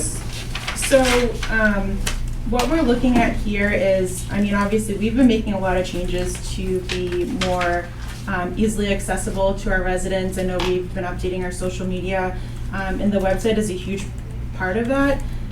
So what we did was we reached out to Civic Plus, that's the vendor that manages our website right now, and asked what would be the cost for a one-time redesign. Our website just isn't very functional. You know, when you go onto it, there are multiple tabs that have the same function, and you can't really look easily and see what you're doing. So it would be a $5,000 cost that, again, would be covered by CARES, to do a redesign that would just make it easier for people to follow. Obviously, the selectmen can be involved in what you want it to look like, but we have a bunch of samples that we've come up with where it's more basic. Again, there aren't multiple tabs everywhere. I'm thinking of the seniors and other people who are going to our website looking for information and they can't find it easily. So this would be covered by CARES as a technology improvement. It would be a one-time cost of $5,000. And this is the company to do it? Yeah, well, this is the current company that we have. Mhm. We could look at So we're gonna make switching. sure that all the information that's on our website is current, Yes. up to date, and not a bunch of lies. Because our Yes. website's horrible. And It's horrible, and so Phone numbers don't even exist anymore that are on there. this will be a really nice update. They're gonna connect everything to, like, you know, they tag everything so it all follows over, like all of our documentation that's on there will move over, but we'll be able to look at it too and update things that are, you know, the links that are broken, any of the employees or board members, because I agree that they're not always listed accurately. This will give us that opportunity to, as it transitions over, to make sure everything is accurate. Okay. Mr. Chairman, I'm all for this. While we're at it, I've raised this before, but I think our online bill paying system is atrocious as well. There are better platforms out there that send you email reminders or texts where you can pay with a click of a button. I've gone online with our bill pay stuff, and I always end up having to call the company. I feel like I'm on a first-name basis with these people already, you know? I put in all my tax information, no record found, no record found. You know, there's gotta be a better way. So while we're at it, I know New Bedford has a really very, very good user-friendly system where you get a text or an email, and then all you put in Confirmation your, receipt. put your checking information, gives you the bill, hit boom, and you're done. That's it. Nice. You know, I'll have Kathy I look don't know if up. our water bills, if we're dealing with the same situation, but I think it's really, really I think, yeah, antiquated. I live in Lakeville and they have a great way. They actually send an email and a text. And then Yeah. if you don't pay it and it's coming due, they'll say, oh, reminder, you haven't Yeah. paid this yet. Maybe, I mean, the simplest thing is, hiring all these consultants for doing stuff like this, it's kind of like a no-brainer to me. I think Mr. Warner just said, City of New Bedford, Kathy just said, Town of Lakeville. I think any one of us Pick anybody employees. but us. Well, I know. well, anybody can go and explore. Right. Our employees that are currently being paid can go on and look at these websites and go, oh, this is nice, that's nice, let's take a feature from this one, but we really, and everybody comes to an agreement, consensus. While we're on the bill pay thing, Yeah. I was alerted by a resident that was quite aggravated about the fees associated with bill paying. So, we're talking about bill pay. Right. And I don't believe it's even legal to charge a credit card fee, because I was in business for 15 years and I've been out of business now for 3 years. And I was told back then that I could not, as a business, charge a credit card fee. And then I went online and I did some research, and it says Massachusetts it says it's illegal. I don't know if that's to be true to this date, but I know it was true when I was in business 3 years ago, that I wasn't able to back charge. So I was swallowing the cost of having that credit card machine on that desk, and it would cost me several $100s a month in credit cards fees. It depends on how much you process. There's a percentage, like 2%, 2.5% that goes on it. And I think that if it even is legal in the Commonwealth of Massachusetts, it's only 4%. And I got a text message of a picture of some of the fees that we're charging for a bill, and it exceeds the 4%. So I think that we need to look into this. It's like highway robbery. I mean, a $400 bill was like $18 charged to use the online bill pay. I'm like, what? Why would somebody pay $20 to make a $400 payment? That's ludicrous. It is if they come into the building, that's when they have to pay. I mean, I didn't set that up, but I know some people have complained to me and stuff, so I know they are excessive, but that's from the online bill pay. I mean, the credit card company that we use. I mean, You might want to explore. You might want to explore the legalities of it, right? Do we employ a third-party payment firm? Yes. It's not the town No, itself. everybody No. does. We don't You get have that. it's all Right. done through third party for processing. Yeah. It's not your bank, it's a third party Yeah. Mhm. that drops that machine on, and they get a fee Right. associated with you, the business owner, saying, I'm gonna offer this service to your customer. Mhm. And as a business owner, I would get destroyed if I didn't accept credit cards, right? How many people can just walk through the door and pay a bill with cash or a check? It's basically the same thing, it's coming in your check. So you're stuck, and you're swallowing that cost, and it hurts. But I'm just letting everybody know that I'm very concerned about it. If it's legit, it's good, it's legit, that's fine. I just think we need to explore that legitimacy of the fees that we're charging and make sure that we're not excessive if it is legal in the Commonwealth of Mass to charge a credit card fee, that we're not exceeding the percentage that they allow. That's all. I'll have some, Well, I'll do have we- the treasurer collector look into that though and get you some updates for the next meeting. Okay. I don't pay by credit card in town buildings and stuff like that for bill pay, so Well, know I she's never been really looking at it. noticed it. I wish it would have been brought to my attention. We talked about it at the golf course, matter of fact, about the fees that we're paying there for the credit card processing, and maybe changing companies, and because some companies can charge 4 or 5% to you. You know, we'll call ourselves the company because we are a company, right? And other companies that are out there do it for as low as 2%. I negotiated that when I was in business. I'm like, yeah, of course I'm gonna take that deal, 2% versus 4% all day long. And it does equate to quite a bit of money, so. Mr. Chairman, can I offer up a motion to direct the town administrator to work with the treasurer collector on, to look at options for online bill pay and report back to the board by October 1st? Second. All in favor? Aye. Aye. I think we still need a motion. We approve the $5,000 for what? Motion to approve the $5,000 to update the website. All in favor? Aye.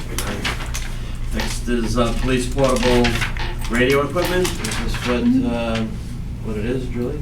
Yep, and so, from the chief, essentially, right now, if somebody comes in to get a license to carry, all of the software, the e-print machine, it's all in the cell blocks.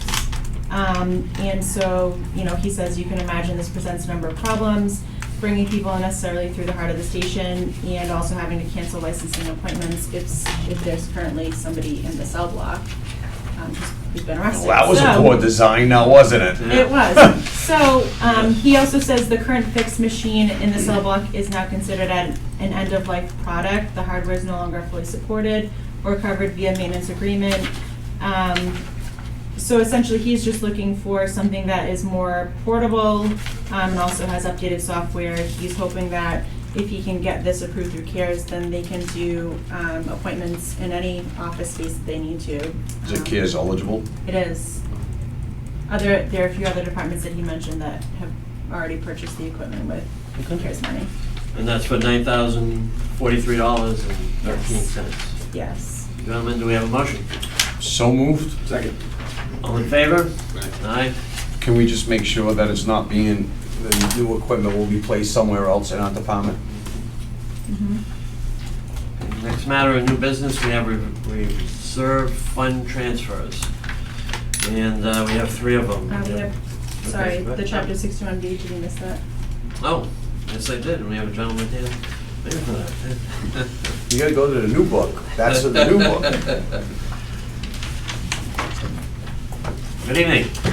Good evening, Chairman, Select Board. My name is Jeffrey Farkas. I'm a developer with a solar company called Borrego, and we have a project in town that has been fully approved by planning and conservation. We are moving to remove the project from Chapter 61B and requesting the Select Board waive their right of first refusal. So I'm here to answer any questions to that end. Do you have the connectivity? Not yet, and it's a good point. I've been waiting a long, long time. It's been 4 years that our friends at Eversource have been studying this project and about 75 to 80 others in southeast Massachusetts. So while I understand the point you made about town resources, our frustration is not with you, it's with the utilities. And, Yeah, I'm surprised the utility lines run right through this property. I'm very familiar with this Oh, property. they're gonna interconnect. It's not, there's gonna be an eventual limit, but these projects are, we put in our application for these projects 2 or 3 years ago. So Yeah. That's kind of what I look at interconnectivity is the location of, like, perhaps this one here. Sure.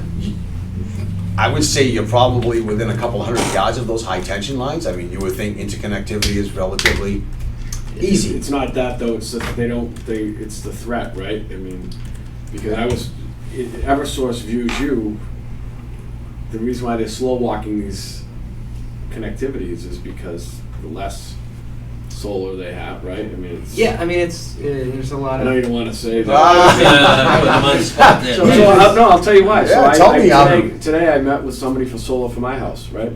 Southerly facing, it is like the gold standard, like perfect. And they said, you might get jammed up by Eversource because, one, they don't want to lose you as a customer.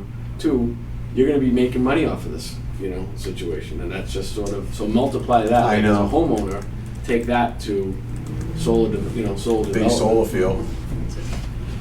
So you've gone through, I know this has been this is the Morse's Lane project for everybody at home that's watching. You've gone through, you made a comment in the opening remarks that you've gone through planning. I know some of this has been vetted with planning, but I also know that there's another one upstream from there, and then there's a housing thing in the middle, and that was kind of a big convoluted thing. Have you gone through, and you said you went through conservation, you've gone through all your stormwater permitting and things of the like, and those have been approved by? Yeah, I mean, I can't speak for other projects. Borrego. No, I'm saying yours. No. Yeah, my project has been fully approved by the Conservation Commission, through notice of intent, as well as through the planning board. Through And you've met compliance with stormwater bylaws and the like with the new, have you met the new conservation agent? Not conservation agent, I've worked with Doug a little bit cleaning this one up. The new planner? Yep, new plan. Well, so there's a new conservation agent, and we have a stormwater bylaw that hasn't been followed very well. Not We're aware. We were the first. by everybody in town, right? It's not, this is not a solar field thing? It's more, yeah, like. And the bylaw is a bylaw, so I just want to make sure that you said you've been approved. I want to make sure that the project's been in compliance with the town's bylaws, that's all. Firmly, yes. Very good, then I All guess right. the question is, first right of refusal, this is a lease, correct? You're leasing the land? This is a land lease. In order to pull my building permit to start construction, I need obviously for the Chapter 61B designation, I want to convert the property, so I issued a notice of intent to this board, copying all the other departments, and so requesting kind of the waiver per the Chapter 61 rules. And that will allow me to work with the assessor to calculate the appropriate back taxes. We'll pay those, and then we'll be able to get our building permit. So ultimately, from an connectivity standpoint, we're getting really close. And the delays on the Eversource side has put a lot of stress on the project timeline. So basically, I gotta get all my ducks in a row so that I'm ready to build once we finally get our approvals from Eversource. Did the assessor's office give us any determination from this? I know they had a meeting on the 25th or so.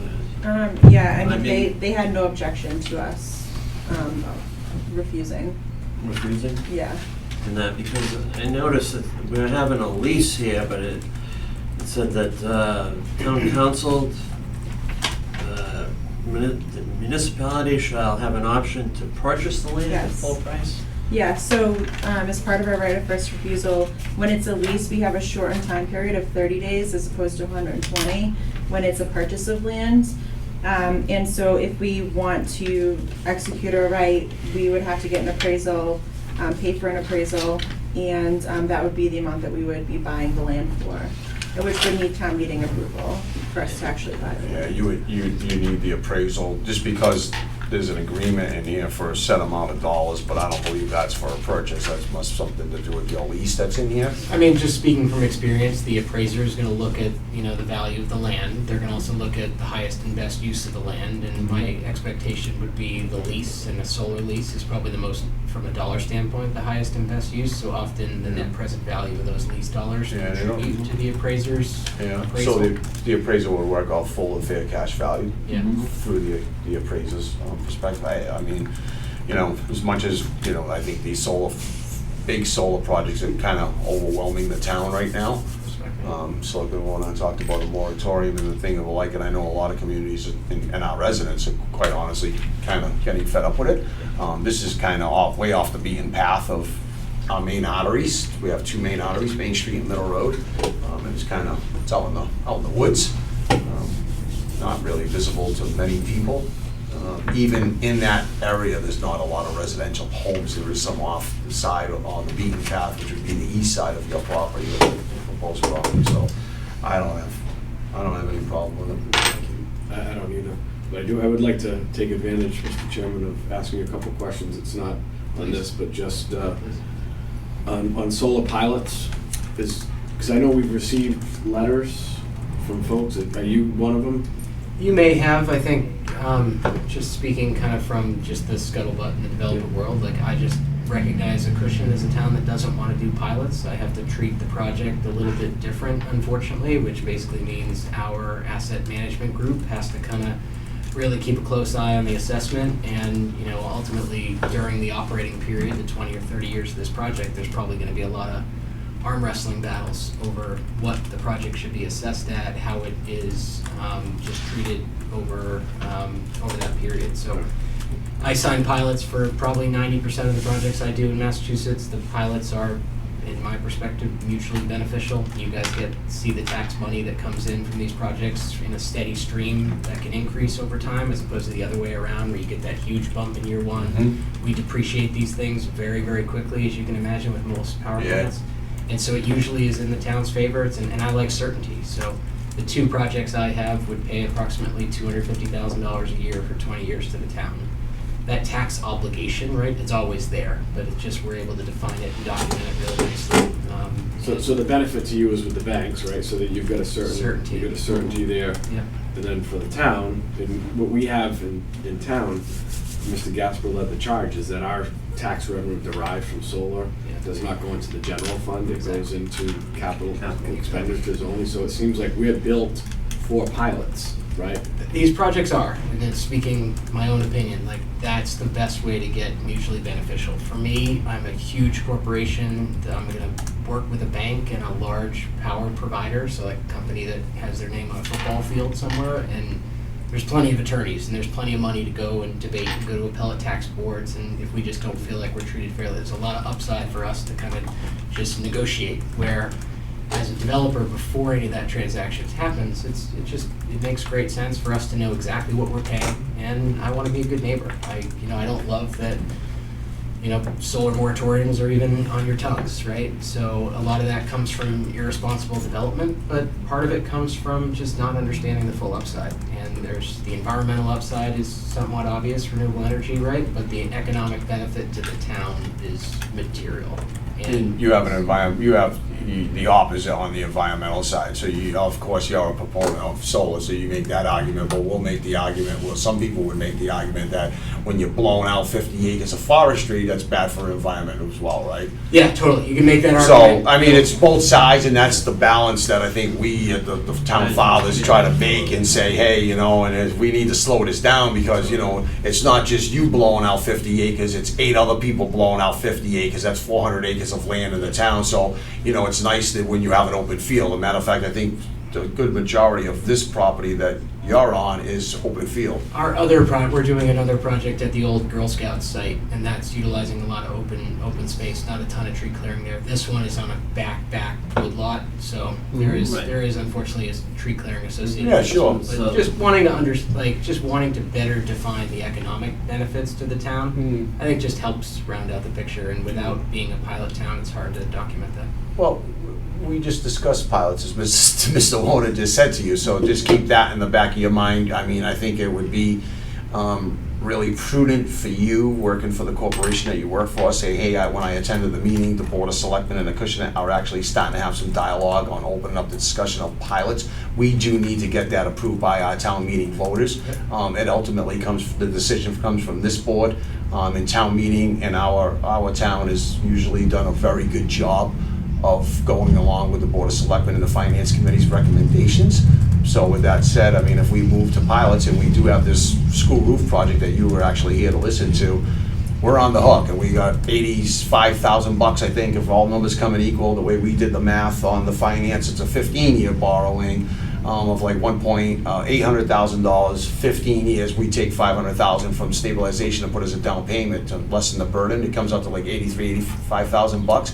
So I think that's what skewed the dialogue of pilots is, let's try to look into the pilots, and maybe we can get 3 or 4 of them that would cover that burden, and we eliminate that burden from our taxpayers. So it's really smart thinking from our perspective, and it's really great for our residents that we're not doing a debt exclusion to do a $1.3 million school roof, right?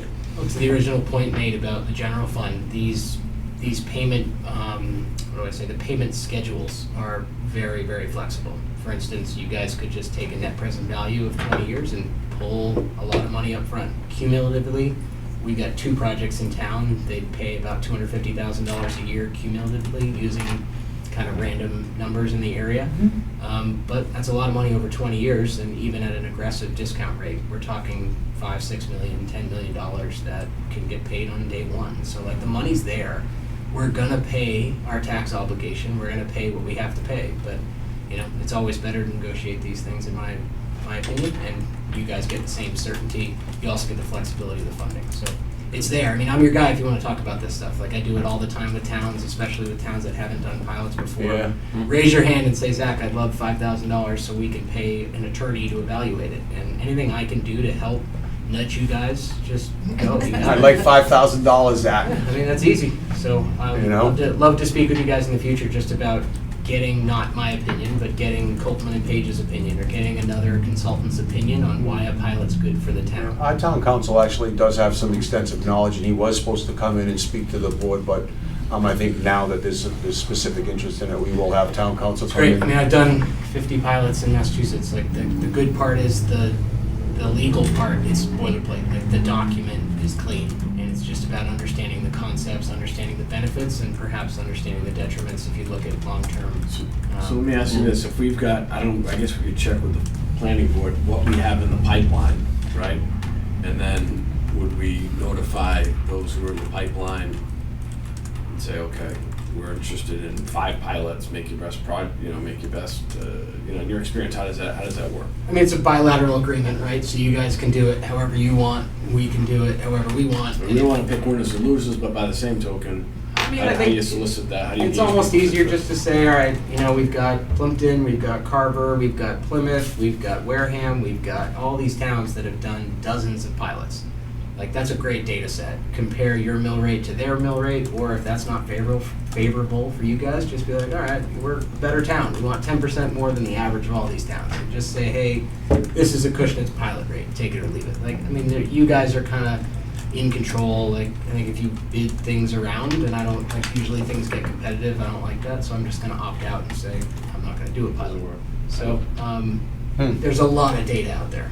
The only town I know of that doesn't do pilots is Freetown, and there's a fair amount of projects there, and you could see a number of docket items in the appellate tax court about Freetown solar projects, and every other town. That's the key, that's why I'm more interested in discussing it now, because there is a lot of discussion from the tax appellate perspective, that if we have these things on the roll, if that's upheld in the tax appellate board says you can't do this and tax them that way, guess who's making up the difference for that money, that revenue that's lost? All of us taxpayers, because it's already on the books and it's already being consumed. That's dangerous.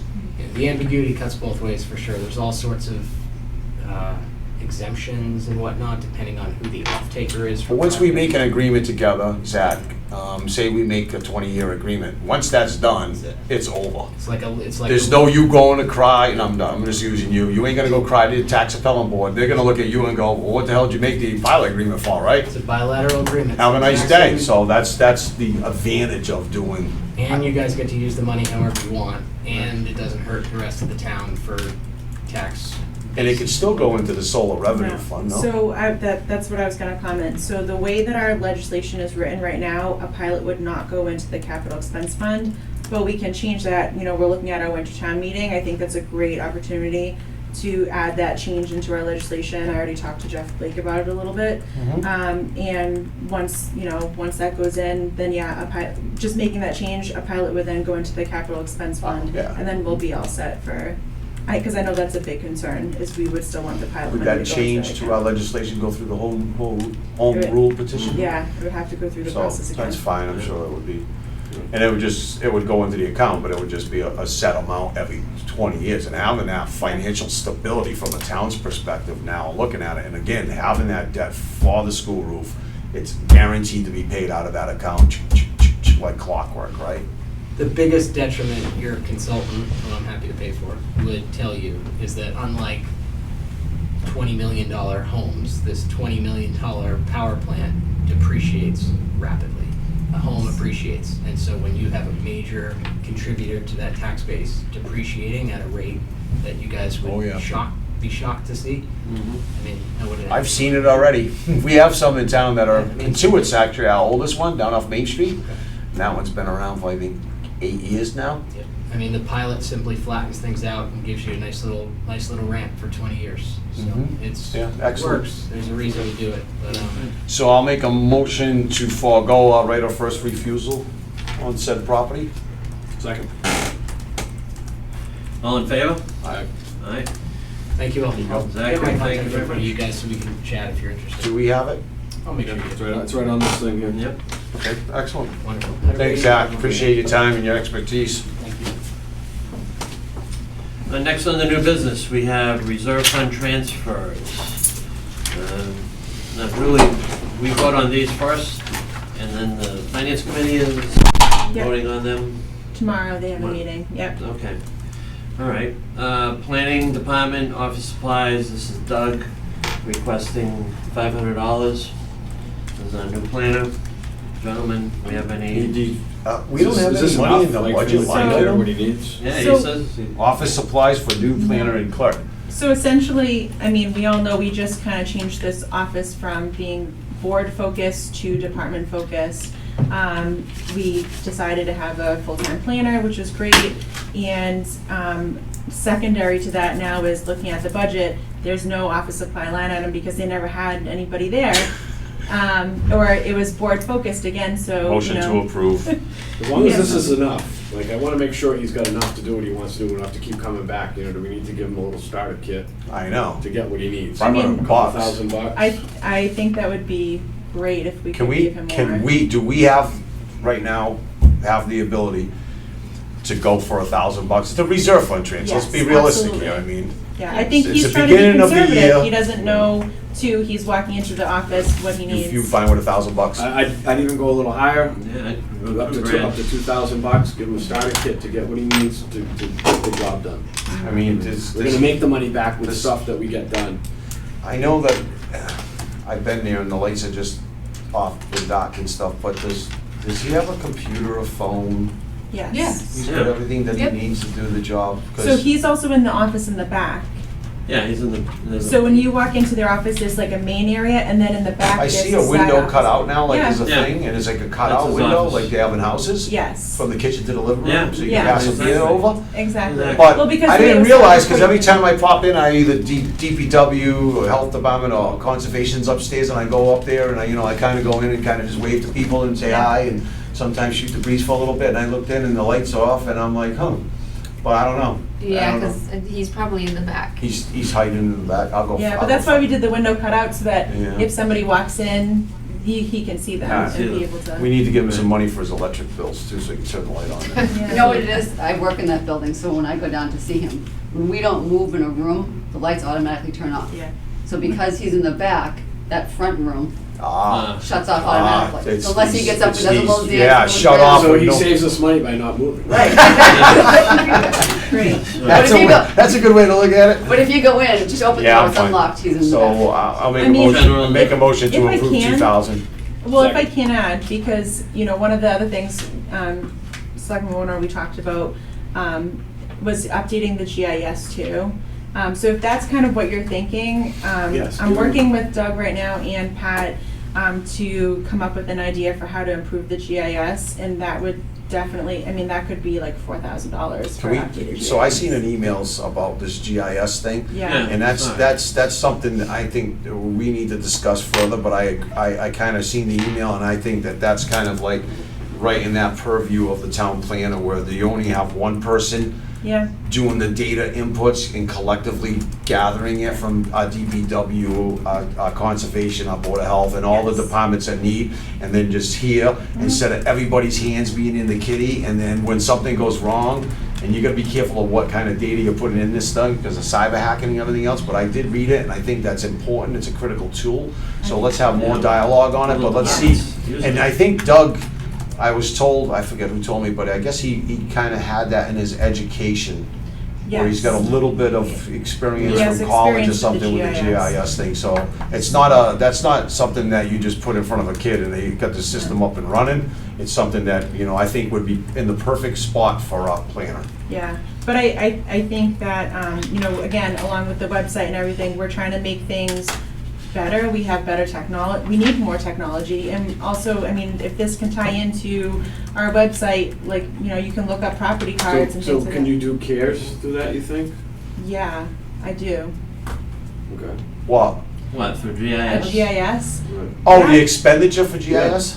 for an update to it, I think we could. And also, there's another grant that I think we're looking at where we might be able to use it for. Okay. Well, But- the CARES, the money's right there, you don't have to horse around with the grant, I'm all for the grant, but if you can use the CARES Act to get this guy up and running, that money's It's there, I would say. Let's figure that So- out, bring it back to the Yeah, I board. don't know if we can proceed I on mean, if that. we're doing a web Figure it out. design, yeah, why can't we just tack it on to the web And do the design? GIS, I Call it think 10 we- grand for web design, full GIS into it, you know? Well, we need to know what the cost is, so can we just It would have explore an it? annual subscription, so Just that's why. explore it I and will. have more dialogue with Doug, the planner. Yep, And, you know, let's figure out what kind of data input's necessary and all that stuff and what the cost is, and then come back to the board and we'll just do it again that way, you know what I mean? Get it off and running. yep. I hate to see people sitting around doing nothing. So, So- That on even- this, Okay. no, I'm sorry, so on this reserve fund transfer, are we changing this 2,000. to 2,000? So do that. No, Sorry, no I interrupted the vote just I'll make because I wanted to be I made clear a about motion that. to approve the supplies for the Yep. town planner's department of $2,000. Because I want you Second. guys to sign this. All in too. favor? Aye. Next is interim planner. Julie, is this for Pat? Yeah, so these next two are prior year salaries. Prior year salaries, because they're salaries, they don't need to go to a town meeting, but we do need to have an appropriation for them. So unfortunately, in the last week of payroll, apparently Pat's split week for his special project manager and the planner were inadvertently missed. So that is the amount that is due to him, and we would just need a reserve fund to give it a balance to pay it. This money wasn't paid to anybody else. It was closed out as surplus for that line item. Yeah. How'd that happen? Why did that happen? You getting paid and you It, got all I know sliced? is it was the split payroll. I mean, I'm not involved in payroll, but the split payroll, he wasn't an automatic check for whatever reason, so his payroll got missed. So, the amount, Mr. Chairman, it looks like it's $767.43, correct? Motion to approve. Second? All in favor? Aye. Aye.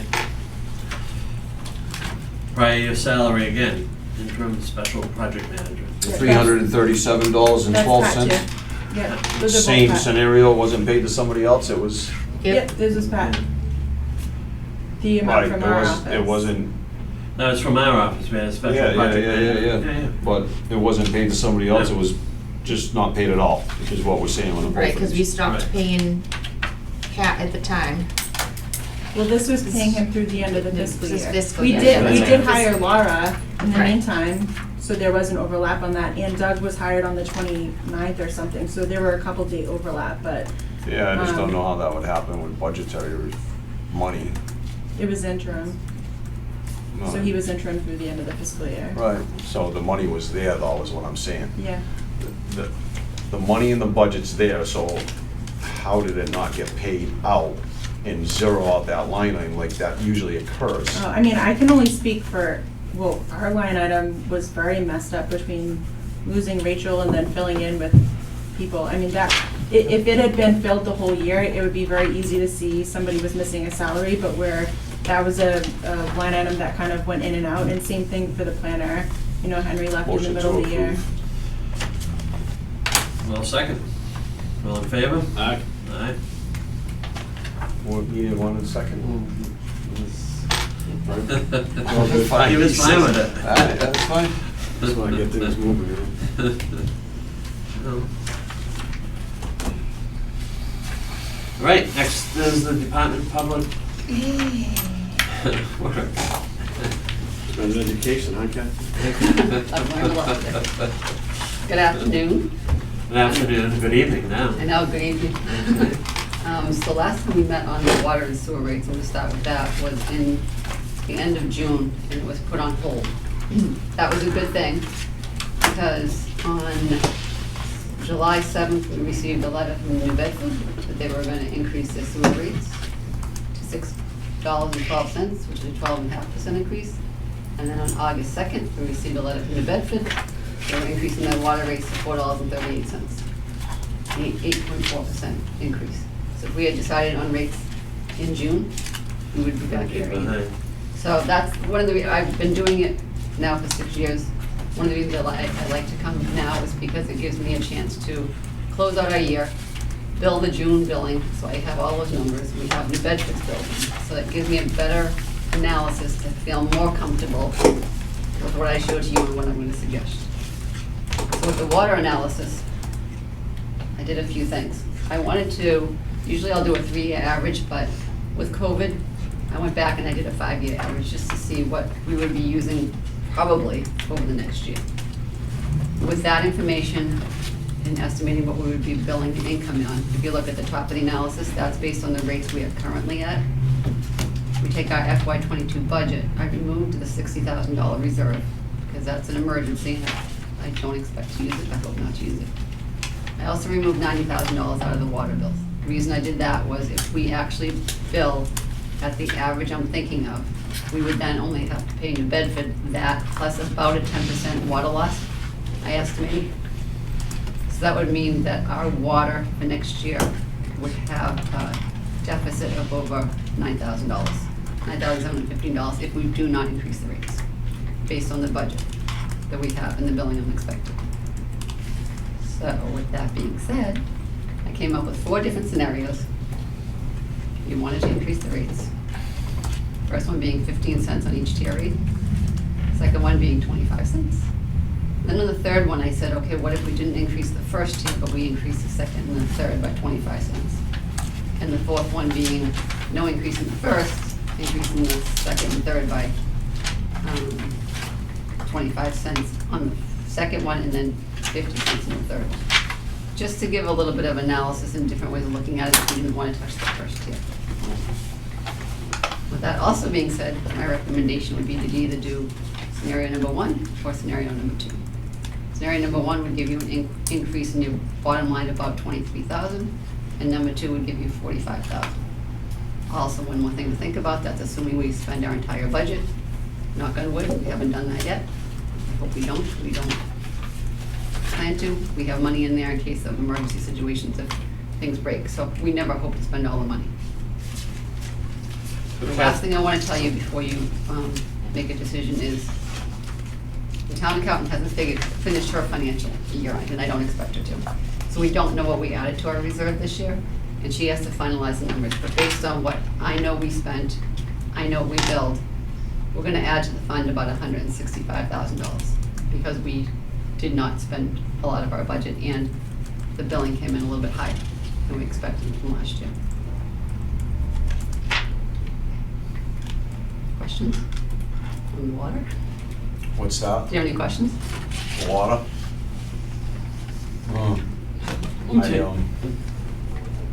Tier 1, I see 50% of the residents fall into that category.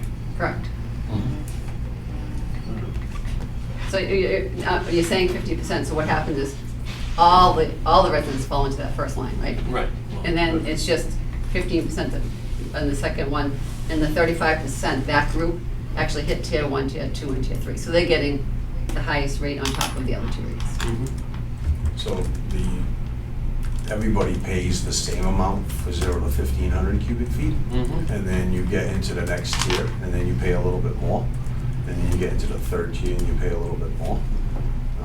And the calculations, remember the last time we had this conversation about rates, and I'm glad that we did hold off on this rate increase because I'll get to that from the city of New Bedford's perspective, but it would be my opinion after sitting with Ms. Silva over the water rates is that, you know, we've done some things and you've increased that rate on the bottom 2 tiers, the more users. I think the 15 cents across the board, or option number 1, 15-cent increase across the board is reasonable, and we'll still build a very reasonable surplus because we have to build a surplus every year.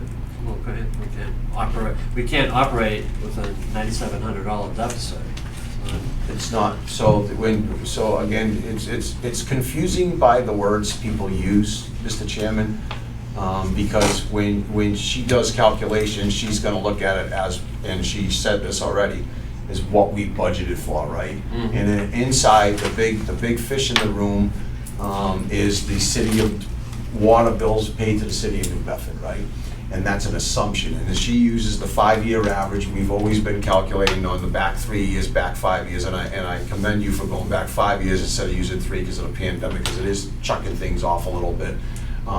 But we're not paying that. When you look at what we paid to the city of New Bedford, our outstanding bills, that's the metric they use at the end of the year, and that's why I asked for more time to hold off on increasing rates.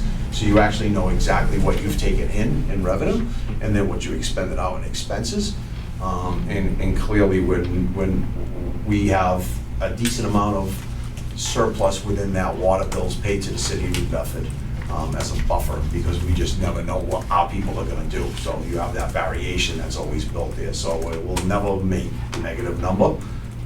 It's a negative number if you do the calculations on your expected budget. So there's probably $100,000 or better buffer in the city of New Bedford line item.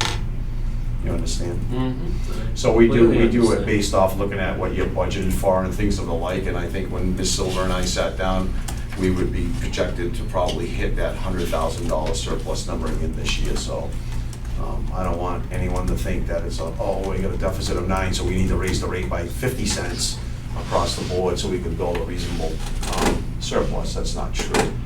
So is that That's correct. fair No, to say? I feel comfortable with the 15 cents and reevaluating, again, I reevaluate every year, but reevaluating again next year because the economy's changing and prices are going up on everything. And I never want to increase the rates for our residents. I want to do the best work we can do for them at the best price possible. So I would rather do a lower rate and reevaluate next year and see where we're at. That would be my opinion, but I would be fine with the 15 cents. And then if you did the 25 cents, maybe we wouldn't have to increase it all next year. Maybe even with the 15 cents, we won't have to increase it all next year. I wish I could see more into the future. You know, Yeah. I can only predict what we've done in the past. So the big problem, gentlemen, is the city of New Bedford. They sent us a bill, a notice in March 1st, 2021, and in the old intermunicipal agreements, the old Board of Public Works negotiated with the city of New Bedford that they would send all rate increases by March so that they could adequately budget for the water rates and sewer rates, right? It made a lot of sense because we go to town meeting in May. April, May, right? So they have an inclination of where the rates need to be set because technically that should be done then. The bigger problem that I have now is when they sent out their notice here in March 1st, 2021, for everybody at home that's watching, the reason why we have to go up 15 cents is they said they were going up 6 cents on our water rate, and now they give us this commodities thing that we've talked about in the past, New Bedford's water commodity rates, water base rates, and meter rental rates, and all that stuff goes up. So now they went from a 6-cent increase in March. They decided to hold another meeting in August, it looks like, and they held a meeting in July 13th, and they voted to go up 34 cents on our water rate. That's an exponential difference. Unfortunately, we weren't notified, the Board of Selectmen.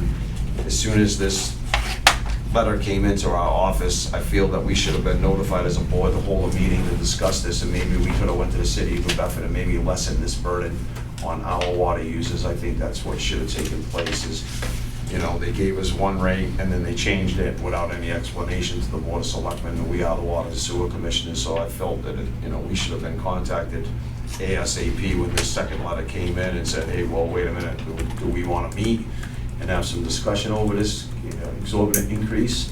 And it's basically 500% increase from the original letter, right? I actually That's reached correct. out. 6 cents to 30 Yeah. cents, so that's a huge increase, and Yeah. that's something that we should have been on top of earlier on. The second this letter came in, we should have been notified, board members should have been notified and said, do you want to hold a meeting to discuss this, or do you just want to accept it and eat it? And I think that we need to have some dialogue with the city of New Bedford over water, because, and now they're incorporating instead of using the old CPI that the old municipal agreement was off, they're using this water commodity rate thing again against us, so that's hurting, it's gonna crush us. I thought that because the letter goes to all of you, that you actually saw this letter before me, because I get it after the fact. And so what I did is I did reach out to Mr. Jamie Pond. LaPont. I actually reached out to him to ask, I said, we would like to meet, because this can't continue. And I reached out twice, and I had no reply, so I think at this point, the select board has to reach out to them. I've tried, I have a good working relationship with them, we've worked on other things with them, but in this situation, I reached out when we got the July letter and the August letter, asking that maybe we need to meet with them to discuss another intermunicipality agreement, and I've had no response from the city of New Bedford. I would say, I suggest we contact the mayor's office and Mike Gagne. Mike knows Acushnet well, and I think, you know, the letter is on the mayor's letterhead. We said we sent it to him, put the request into him. But that brings us back around to this decision to make tonight, so. I make a motion to increase the water rate to the first option, 15 cents per user, per tier. Second. All in favor? Aye.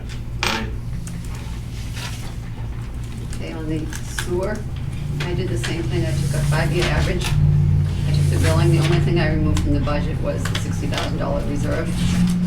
Based on, if we do the average, we're actually gonna expend, and we always do, just about the correct amount that we bill for New Bedford for the sewer. We only have about 970 sewer users. So we're really close to the number on this one all the time. With the rates that they are now, we're still gonna have at least a $17,000 surplus added next year without raising the rates. Again, that's if we spend our entire budget. With that being said, last year, we received the $110,000 back from the general fund for the school that we had used for their pump that we're now no longer able to use for the whole town. So that's gonna help. I don't have the numbers again, the town accountant has to do her thing, so we don't know how much is in the reserve at this point. But based on that 110 plus, I'm thinking we added about 150 maybe to the sewer net. That doesn't include everything. I know that Melissa's not done all her numbers and charged back everything she needs to. Right. So I feel comfortable with where our reserve is going in sewer. And just based on the fact that you are going to increase the water, I would feel comfortable saying, don't increase the sewer next year. Because almost all sewer users are also our water users. There are very few, maybe 10, that are just sewer users. So again, Well- in my honest, humble opinion, that's a very large amount of surplus that we built last year, that we just closed out this fiscal year. I actually look at it as too much surplus compared to what we have the budget at, right? We talked about maybe collecting 5 or 6% surplus a year. And I was kind of shocked when I went over the numbers with Ms. Silver that we actually Had the $156,000 surplus? over collection, that's correct. So, But 100,000 of that came from that No. No? This came right from our budget. One of the things in our budget, and we have to put it in there, is we have the sewer pump stations. And if anything happens with those, it can be very expensive to replace. So we have a maintenance system line that we don't always use all of it, but it has to be there because, for instance, this year, right now, we're having a little problem with Slocum Street, so we know we're gonna spend some money of it this year. But if we have a good year and everything works great, we have the extra money. So why would we increase the rates? I wouldn't. It's self-explanatory. If we have a Julie, can you, surplus. I don't know what the holdup is and why we take so long to figure out what our surplus, you know what our surplus was last year. Let's forget about closing out this fiscal year that we just closed out, the June 30th. Yeah, so I know that's what we're talking about, what we made, and I know that we know that we've made, you know, let's just, without all the things being closed out, we're up projected somewhere around $1.50, which is exorbitant, right? And we can make the argument that the rate should go down. However, we haven't closed out all our expenses. But what was our budget, what was our surplus when we went to town meeting in May? I don't have that on me right now, I'd have to find out. You don't have access to that number? The surplus for water? For May, I mean, I'd have to look at the year-to-date reports. But I can tell you So it's that- somewhere, I know that it's up over $300,000 from the last report that I've seen, and I don't even know if that accounts for the 110 that we got back from the schools. So we're talking, we could be talking somewhere of surplus in our sewer account of somewhere around $400,000. You think that sounds about right? That sounds about right to me, yes. So, go on. Right. Well, there's no need for an Nope. increase whatsoever. We'll make a motion to not increase the sewer rates fiscal year 2022. So moved. Second. All in favor? Aye. Very good. Thanks, Kathy. You're welcome. I'm gonna continue. I have two more, but just to let you know, We have I more. have this, you'll need to sign, I'll give it to Lisa.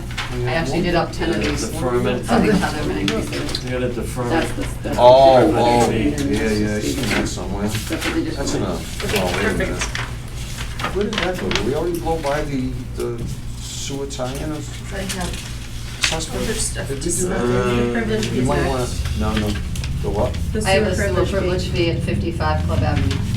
Oh, that's the one I'm talking about, the $14,111, Yes, that's what 55 whatever Club that Avenue. number is. Right. Yes. 14, I thought it was 57. I had that in my original book.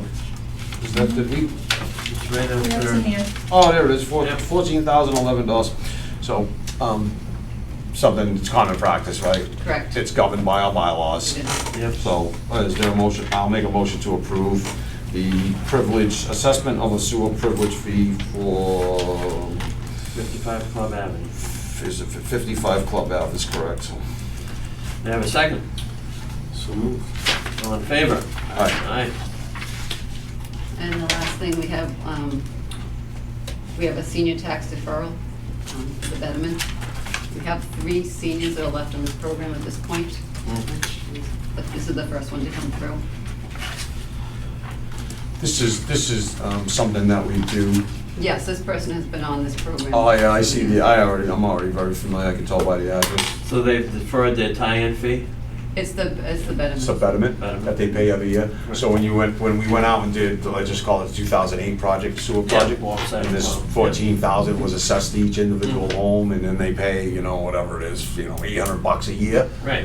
What we do is we allow the homeowner, under these guidelines for income guidelines in our seniors and stuff, is for them to defer that payment. Yep. But I think it's the law in our bylaws that state that when the house is sold, Right. they Right. pay us the They pay full it. amount right away, Mhm. right? That is Right, correct. that's correct. So, Correct. it's to help the seniors. Correct. We also have that, I believe, on their real estate tax. They can defer real estate taxes. I think it's to that effect, is that correct? No? Under the betterment? No, not on the betterment. No, he's saying just Oh, a and straight age out. qualified? Yeah. I think Income there's some qualified. exemption, yeah, there's some exemptions, but, Yeah, I think they get an abatement. yeah. Well, very good. Is there a motion? So To moved. approve Second. tax? All in favor? Aye.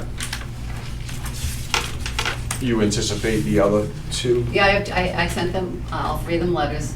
I asked them to have them to me by the end of September. Usually they come in and see me and I help them fill out the applications. Sure. So she just came in last week, the first one, so I expect to see Okay. the other 2. If I don't, I usually reach out to them.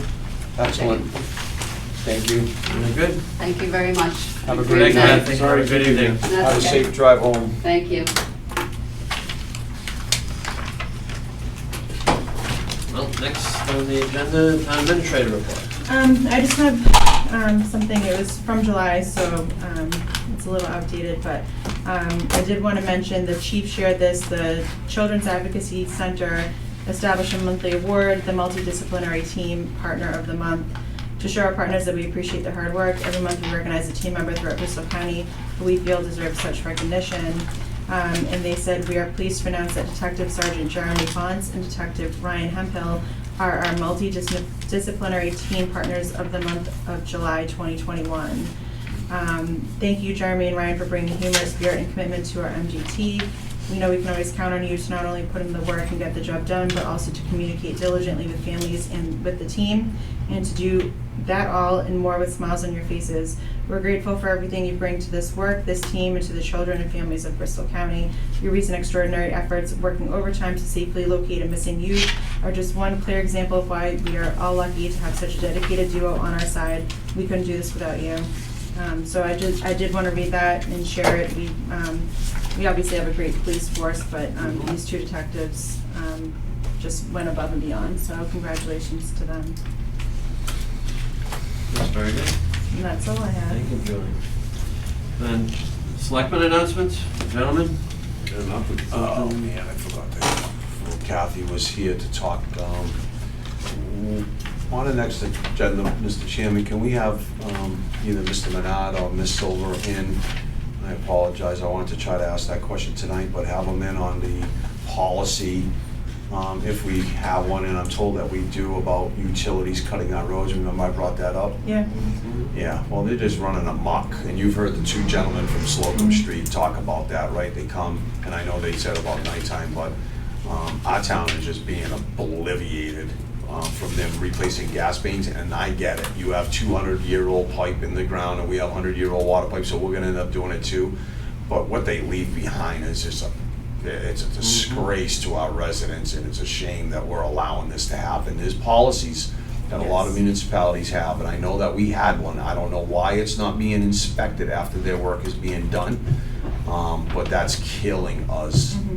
We I do think- have it. So they sign like a contract when they're doing work, you know, whatever road from whatever time. Kathy shared it with me before, where it gives a blurb saying they're responsible to maintain the road and to fix it afterwards. So if there are any issues, the DPW will be able to follow up with them and make sure that they are doing everything the way that they're supposed to. You could drive down South Main Street and look up and down any road that you want and look at the disaster that they've left behind.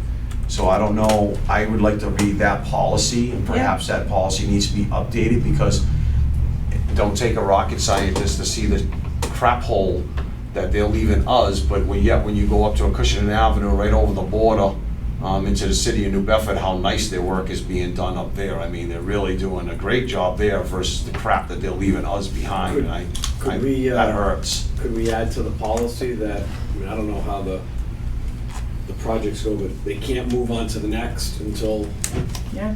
you know what I mean? I'd like to see the policy and read it, and maybe it's time for us to update that policy. I don't believe that we are going out for an inspection afterwards.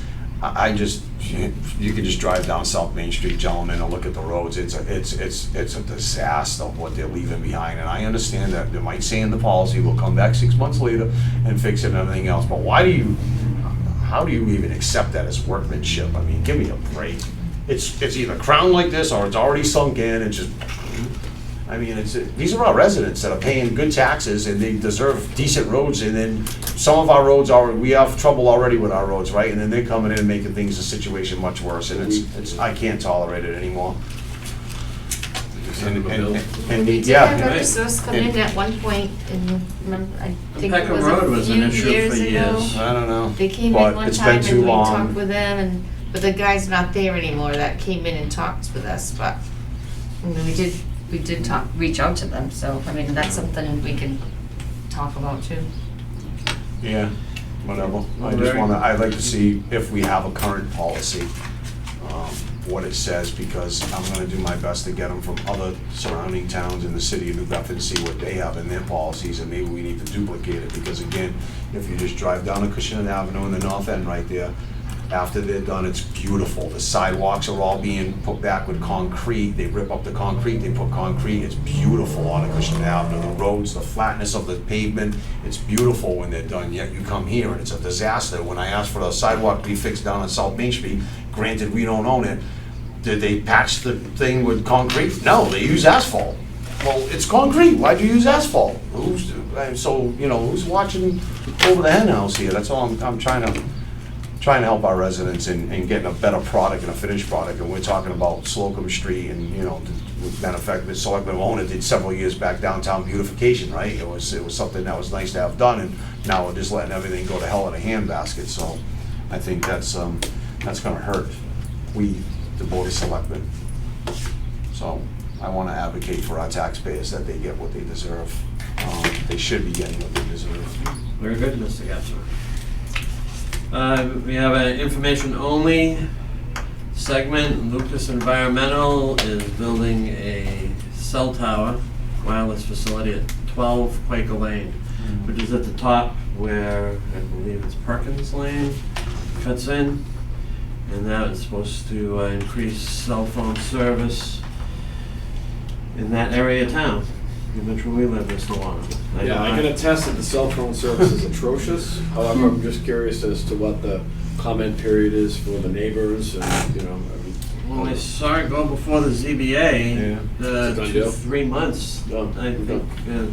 This information is to say that when you see it going up, that's what it There you is. go. Okay. That's, gonna be I didn't something. get that. I actually went on the web to look into this It's stuff, and 112. it's something No, it's about one- yeah, it's 75 112. feet, you don't need to do anything, but then it's like a Right, they need a variance for historical the. thing or something like that. Doesn't it say something about historical? Well, it talks about. It goes to, it went to the historical committee because it's, I think it's kind of close by the Perry Hill, not Perry Hill, the Friends Meeting House. I'm trying to think. Holy cow, that's Yeah, way the hell away from there. That's a mile off, but must be I a don't mile know. away. I tried looking into seeing what, and I found some stuff on the web governing all this stuff, and Mm-hmm. it's like, well, why are we looking at this? I don't. There's nothing, no action for us to take on, is there? No, Oh. no, it was a ZBA issue, I guess. Yeah, that was approved, like you said, 3 months ago. Yeah. Following boards, commissions have vacancies. Please consider serving your community by submitting a letter of interest to the Board of Selectmen. Don't read them all because we just filled a bunch of them. Well, the Agricultural Commission has 3 alternate vacancies.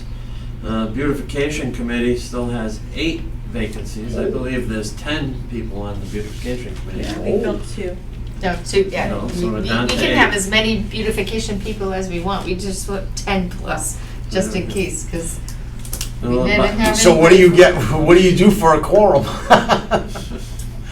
Hey, you don't have a They set don't- number of They people. don't really meet, they just kind of just go and beautify the town. The town? Do we have a budget for that though? Yeah. We do have a budget Yeah, for Isn't it a that. couple under grand? miscellaneous. Mm-hmm. And I think there's a trust account too that they can pull from every year. Harding They Hayes have, Green Trust, yeah. they have a trust. I know, I don't know who she was, but I seen a woman here cleaning and I was in a rush, I couldn't stop to thank her, but she was cleaning up flower beds and stuff like that. I thought it was pretty cool. I was like, oh. Bylaw Review Committee has 1 vacancy.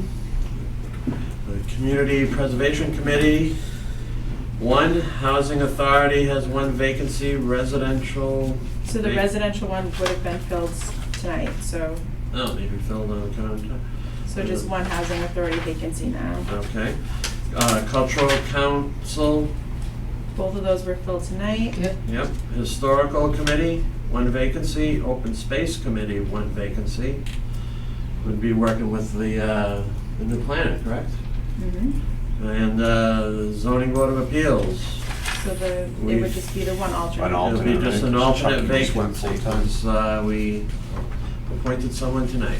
Yes. Next is future business, Selectmen's meeting Tuesday, September 14th, 2021 at 4 PM. And gentlemen, executive session. Executive session under General Law, Chapter 30A, subsection 21A3, to conduct strategy and preparation for negotiations with union personnel or to conduct contract negotiations with union personnel, AFSCME clerical union. And was that scratched out, AFSCME No, that's the Okay, issue. AFSCME clerical union grievance. If an open meeting will have a detrimental effect on the bargaining position of the public body, as the chair so declares, and the board will not return to public session. Gentlemen, roll call vote, Mr. Gaspar, I am a yes. Mr. Warner, Yes. and I'm a yes.